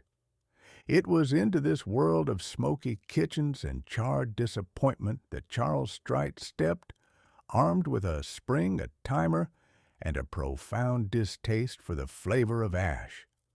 Strait was an engineer working at a manufacturing plant in Stillwater. Now, factory cafeterias have never been known as the cathedrals of fine dining, but the establishment in Strait's plant was particularly adept at serving toast that looked like it had survived a direct hit from a German howitzer. Strait watched his fellow workers scrape away the burnt layers with their knives, a morning ritual of culinary archaeology that produced enough black dust to pave a small road. He realized that the problem wasn't the bread, nor was it the heat. The problem was the human being. The human mind, Strait concluded, was simply not designed to stare at a piece of wheat-based dough for 3 minutes without wandering off into a daydream about a better life. We are a species of distractible dreamers, and the toaster was the ultimate test of our fallibility. Strait decided that if the human could not be trusted with the bread must be entrusted to a machine that lacked a soul, a wandering mind, or a sense of boredom. His solution was a masterpiece of mechanical compassion, the pop-up toaster. The genius of Strait's invention lay in 2 revolutionary features that would change the architecture of the American morning forever. The first was the variable timer. For the first time in history, a man could decide exactly how much discipline he wanted to exert upon his bread. He could set a dial for lightly tanned or deeply bronzed, and the machine would adhere to that instruction with a mathematical precision that would have made a Prussian drill sergeant weep with joy. It was the first step toward the automation of our appetites. the beginning of an era where we could delegate our survival to a ticking clock. The second feature was the spring-loaded ejection mechanism. This was the pop that gave the device its name and its character. Before Strite, the heat simply remained until the human intervened. Strite's machine, however, was designed to perform a sort of mechanical rescue mission. Once the timer had reached its conclusion, a spring would trip, and the toast would be hurled upward away from the heating elements, like a survivor leaping from a burning building. It was a dramatic, whimsical, and entirely necessary flourish. The pop was more than just a sound. It was a signal of liberation. It was the machine telling the man, "Your breakfast is ready, and I have saved you from yourself. You may now return to your daydreams." Strite filed his patent for the automatic bread toaster in 1919. It was a year of great technological leaps. We were flying planes across the Atlantic and proving that gravity was a dent in a cosmic trampoline, but for the average citizen, the ability to walk away from a piece of bread without it turning into a fire hazard was arguably the most significant advancement of all. It was a triumph of the small idea. While Wilson was trying to save the world, Strite was saving the sourdough. Of course, the first Strite toasters were not intended for the home. They were massive, industrial-looking contraptions designed for restaurants and cafeterias, places where the burnt toast pandemic was most acute. But the seeds of a domestic revolution were sown. The device eventually evolved into the Toastmaster, a name that suggested a level of authority over bread that most of us can only hope to achieve over our own children. Mark Twain would have found the toaster to be a perfect metaphor for the human condition. He would have observed that man is the only animal who will spend 1,000 years learning how to control fire, only to use that power to dry out a piece of bread until it's hard enough to use as a weapon. He would have noted that we are a race so obsessed with progress that we invented a machine to do for us what we are too lazy to do for ourselves, which is to simply pay attention for 60 seconds. But there was also a certain nobility in Strite's invention. In a year defined by the great drought of Prohibition and the bitter peace of Versailles, the pop-up toaster was a rare example of a technology that actually made life better without hurting anyone. It didn't redraw a border, it didn't arrest a red, and it didn't lose the World Series for a gambler's pittance. It just made toast. It was an honest machine for a dishonest year.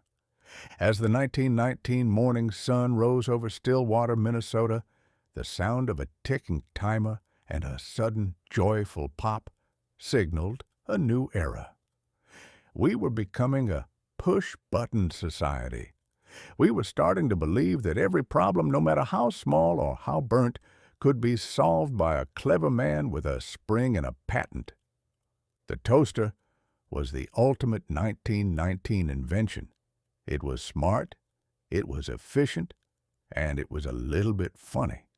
It turned a daily failure into a mechanical triumph. And as the American public sat down to their perfectly browned slices of toast, they felt a sense of control over their environment that the League of Nations could only dream of. However, the spirit of doing it yourself wasn't limited to the kitchen. While Strite was automating our breakfast, the American Bell Telephone Company was busy automating our social lives. They were about to introduce a device that would allow you to reach out and touch someone, or more likely, reach out and touch the wrong person entirely without ever having to speak to a polite lady in a headset. The dial phone was coming, and with it, the era of the self-service wrong number.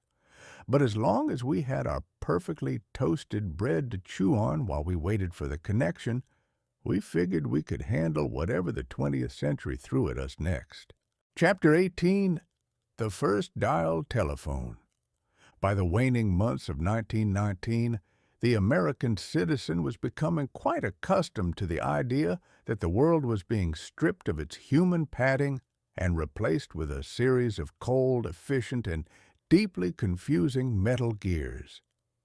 We had seen the hello girls, those patient, quick-witted linchpins of the telephone exchange, sent off to war to handle the communications of the Western Front, and we had realized that the social fabric of the nation was essentially held together by a group of ladies sitting in front of a giant pegboard, plugging wires into holes with the dexterity of a concert pianist and the patience of a saint. Before 1919, the act of placing a call was a deeply social and often deeply public affair. You did not simply call a person. You requested an audience. You picked up the heavy bell-shaped receiver, cranked a little handle to get the attention of the central office, and waited for a voice to chirrup, "Number, please." This voice belonged to the operator, the unseen goddess of the wires. She was your therapist, your town crier, your navigator, and quite frequently, your most enthusiastic eavesdropper. If you wanted to know if the doctor was in, the operator knew. If you wanted to know if the butcher had any fresh ham left, she knew that too, likely because she had just overheard the butcher telling his sister about it. The telephone system was a giant electrical party line where the hello girl was the chaperone who knew exactly which guests were currently hiding in the pantry. But in late 1919, the American Bell Telephone Company decided that the human element was, quite frankly, a bit of a nuisance. It was expensive, it required lunch breaks, and it possessed a distressing tendency to form unions. And so in Norfolk, Virginia, they unveiled the future, the first dial telephone exchange. To understand the dial phone, one must first appreciate the peculiar origin of its mechanical soul. The automatic switch was not invented by a visionary scientist or a corporate titan. No, it was invented by a man named Almond Stroger, a Kansas City undertaker who possessed a profound and abiding suspicion of his fellow man. Stroger's entry into the halls of technological immortality was fueled by a very specific grievance. He was convinced that the local telephone operator, who happened to be the wife of his primary business rival, was diverting all the death calls to her husband's funeral parlor.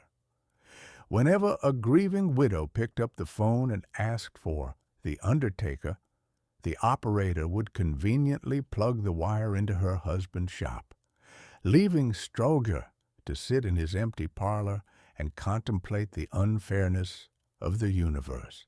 Driven by a mix of entrepreneurial zeal and sheer, unadulterated spite, Stroger decided that the only way to get a fair shake was to remove the woman from the equation entirely. He set out to build a machine that would allow a caller to select their own destination without the interference of a biased human gatekeeper. He famously declared that the girl-less, cussless, out-of-orderless telephone was the only way to ensure the sanctity of the American funeral industry. In 1919, Stroger's spiteful dream finally went mainstream. The Norfolk Exchange was the test case for the rotary dial, a circular piece of metal with 10 holes that invited the user to stick their finger in and perform a series of rhythmic, clicking rotations. Now, to the modern mind, a rotary dial is a quaint relic, something we might use as a decorative bookend. But to the citizen of 1919, it was a terrifying tax on the memory and the motor skills. Before the dial, you didn't have to remember a number, you just had to remember a name. "Operator, give me the bank," was a valid command. Suddenly, the bank was no longer the bank. It was Maine 42938. The introduction of the dial telephone was the moment humanity was told that we were now responsible for our own mistakes. If you reached a surly plumber when you were trying to reach your sweetheart, you could no longer blame the hello girl for being distracted by a box of chocolates. You had to look at your own finger and admit that you had slipped on the 4. It was the birth of the self-service wrong number, a magnificent innovation that allowed Americans to annoy total strangers with an efficiency that would have been impossible just a year prior. The physical act of dialing was its own form of minor theater. You placed your finger in the hole, pulled the wheel around to the finger stop, and then, this was the crucial part, you had to wait. You had to let the wheel spin back on its own, a tiny mechanical click-whir-click that sounded like a very small insect trying to solve a crossword puzzle. If you tried to help it along, you would inevitably break the connection or end up calling a confused sheep farmer in the next county. It was a lesson in patience delivered one digit at a time. The social impact was immediate and profound. The hello girls were heartbroken. They were the social glue of their communities, and they were being replaced by a series of clicking magnets and copper brushes. The privacy that the dial phone promised was a double-edged sword. Yes, the operator could no longer hear you complaining about your mother-in-law, but you also no longer had anyone to tell you that the doctor was actually out fishing and that you should probably call back in an hour. We traded human wisdom for mechanical silence. Mark Twain would have noted that the dial phone was the ultimate proof of man's desire to be connected without actually having to be sociable. He would have observed that we had spent centuries learning how to talk to each other, only to invent a machine that allowed us to communicate by sticking a finger in a hole and pulling a wheel. He would have seen it as the first step toward a world where we would all eventually be slaves to a ticking dial, rushing through our lives to keep up with a machine that doesn't know how to listen. By the end of 1919, the Norfolk experiment was a success. The citizens had learned how to dial, the Stroger switches were clicking away in the basements, and the American Bell Telephone Company was already eyeing the rest of the country. We were entering the era of the 7-digit mystery. But the dial phone was just one part of the great mechanical takeover of 1919. While we were learning to dial our own numbers and pop our own toast, the world was realizing that even our most powerful leaders were not as indestructible as the machines they were building. As the year turned toward its final chapters, the professor in the White House was about to find out that while you can build a League of Nations and a dial telephone exchange, you cannot negotiate with a burst blood vessel. The era of the automated man had arrived, and as we sat in our parlors, spinning the little metal wheel and waiting for the click-whir to finish, we couldn't help but wonder if we were truly calling the future, or if we were just getting a very expensive wrong number. Chapter 19. Wilson's Collapse. By the autumn of 1919, the United States was a nation that had reached its limit for being imparadised by academic theories. We had survived a world war, a molasses flood, and the terrifying prospect of a breakfast without a reliable toaster, but we were still being hounded by the moral urgencies of Woodrow Wilson. The president, a man whose primary recreational activity appeared to be the composition of long-winded memos, had returned from Paris with a document he treated like the Holy Grail, and a public that treated it like a particularly dense piece of junk mail. The League of Nations was Wilson's darling, his celestial child-law, and he was convinced that if he could just explain the intricacies of Article 10 to the average citizen in Nebraska, the world would suddenly stop behaving like a barroom brawl and start behaving like a faculty lounge. But the Senate, led by men whose hearts were as cold as a February morning in Maine, was refusing to sign on. They didn't want to be citizens of the world. They wanted to be citizens of a country where you could find a decent steak and ignore the Balkans entirely.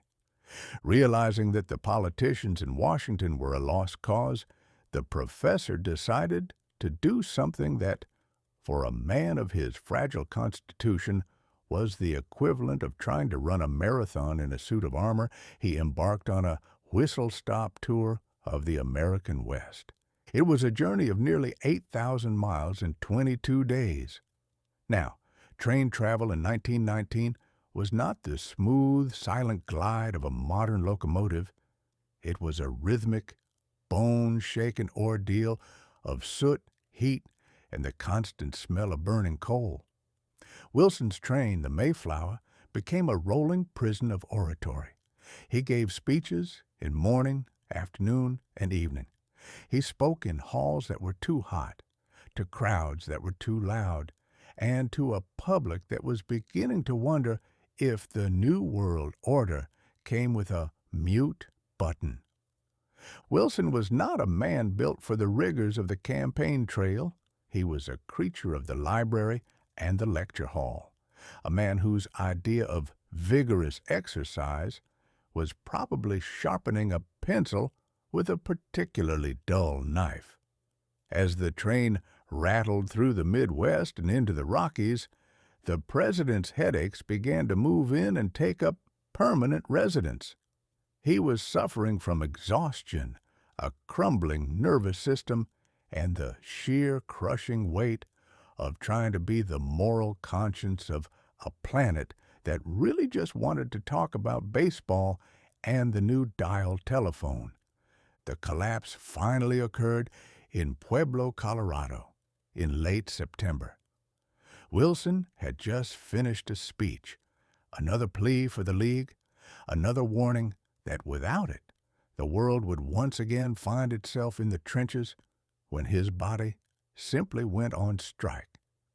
It was a general strike of the biological kind. He returned to the train, his face twitching, his head pounding with the fury of 1,000 hammers, and his physician, Admiral Grayson, realized that the professor had run out of ink. The tour was canceled. The Mayflower sped back to Washington like a ghost ship, curtains drawn, the engine room pushing for every ounce of speed. The public was told the president had suffered a nervous breakdown, which in 1919 was a polite way of saying the man's brain had decided to vacate the premises for a much-needed vacation. But the real disaster struck on October 2nd. In the quiet, drafty halls of the White House, Woodrow Wilson suffered a massive stroke. It was a neurological earthquake that left him paralyzed on his left side, his speech slurred, and his vision clouded. The man who had redrawn the map of the world couldn't even sign his own name to a grocery list. Now, in a modern government, this is where the vice president would step in, take the oath, and move the furniture.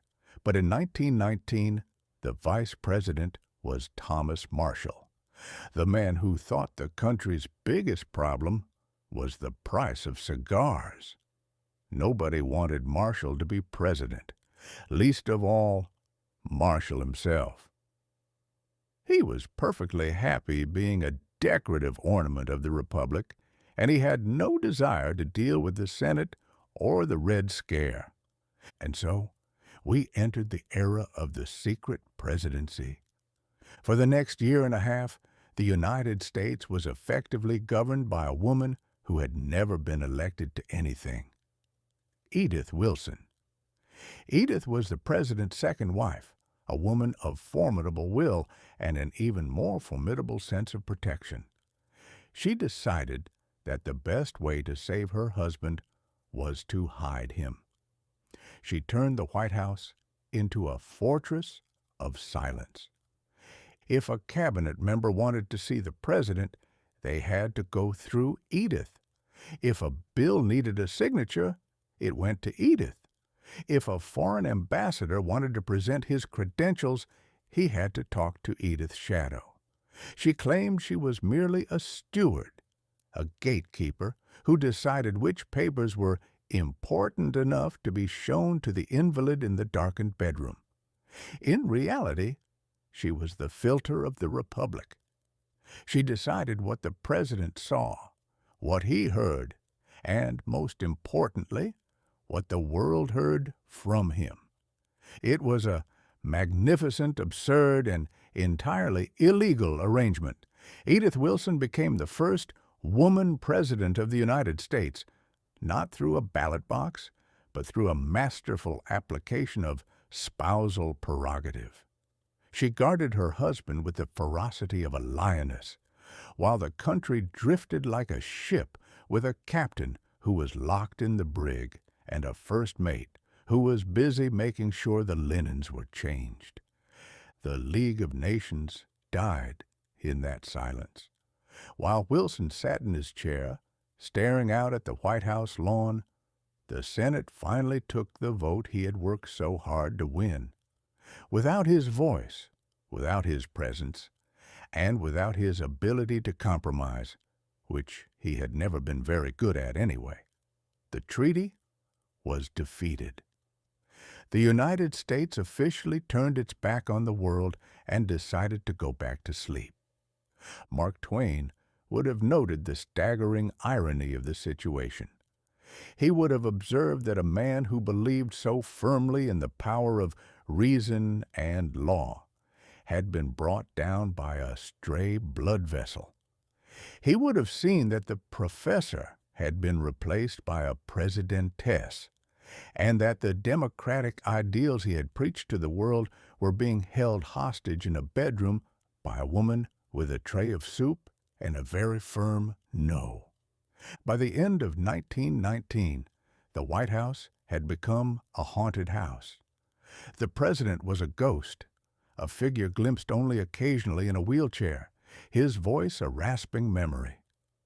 The great Wilsonian era had ended not with a bang, but with a slurred sentence and a locked door.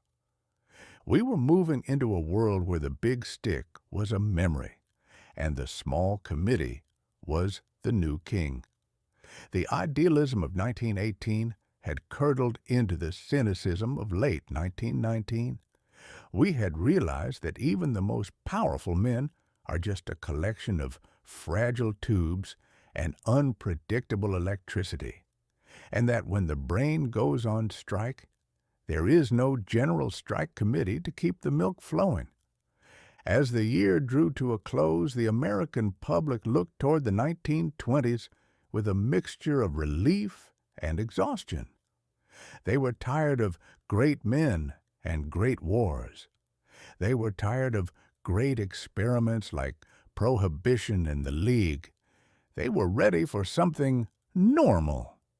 But as we shall see in the final chapter, normal was standing on the doorstep with a saxophone, a very short skirt, and a cocktail shaker hidden in its boot. 1919 was shaking its head at us, but 1920 was already shaking its eyes. The roaring 20s were about to begin, and they weren't going to wait for a paralyzed professor to give them permission to start the party. Chapter 20. 1920 is shaking its cocktail shaker. If 1919 were a house guest, It would be the sort who arrived uninvited in the middle of a thunderstorm, tracked molasses across the good rug, lectured you on the moral perils of a temperate glass of cider, and then suffered a massive stroke in your favorite armchair just as the police arrived to ask about the suspicious smell coming from your bathtub. It was a year that had promised a new era of peace, and instead delivered a series of geopolitical hiccups, industrial headaches, and an astronomical discovery that suggested the very ground we stood upon was warped. As the final weeks of December began to peel away from the calendar like wet wallpaper, the American public looked toward the horizon with the wary expression of a man who has just survived a collision with a runaway mule and is now being told that the local brass band is planning a parade in his honor. We were exhausted, we were cynical, and most importantly, we were becoming increasingly convinced that if the world of ideas was going to be this much of a nuisance, we might as well spend the next decade seeing how loud we could play the saxophone and how fast we could drive a car into a ditch. The bitter peace of Versailles was officially cooling on the windowsill, and it didn't smell nearly as appetizing as Woodrow Wilson had promised. The League of Nations had been revealed as a ghost with no house to haunt, at least as far as America was concerned. We had looked at the Parliament of Man and decided that we'd much rather stay home and argue with our own neighbors over the price of a pop-up toaster. The idealism of 1918, that shimmering golden hope that the Great War had actually meant something beyond the invention of better ways to be miserable, had curdled into a distinctively modern brand of every man for himself. And then, of course, there was the Great Drought. On January 16, 1920, the 18th Amendment was scheduled to go into effect, officially turning the United States into a Sahara of the Spirit. But as 1919 shook its head at us, it also handed us a cocktail shaker. The year had been spent in a frantic nationwide scramble to ensure that while the country might be dry on paper, it remained soggy in practice. The American citizen had discovered that while you cannot legally buy a beer, you can certainly buy a medicinal pint of bourbon, a sacramental gallon of wine, or an industrial barrel of alcohol and a very large bottle of juniper flavoring. We were entering the era of the honest hypocrite. We were a nation that had voted for virtue and was currently busy building a secret door in the basement to accommodate our vices.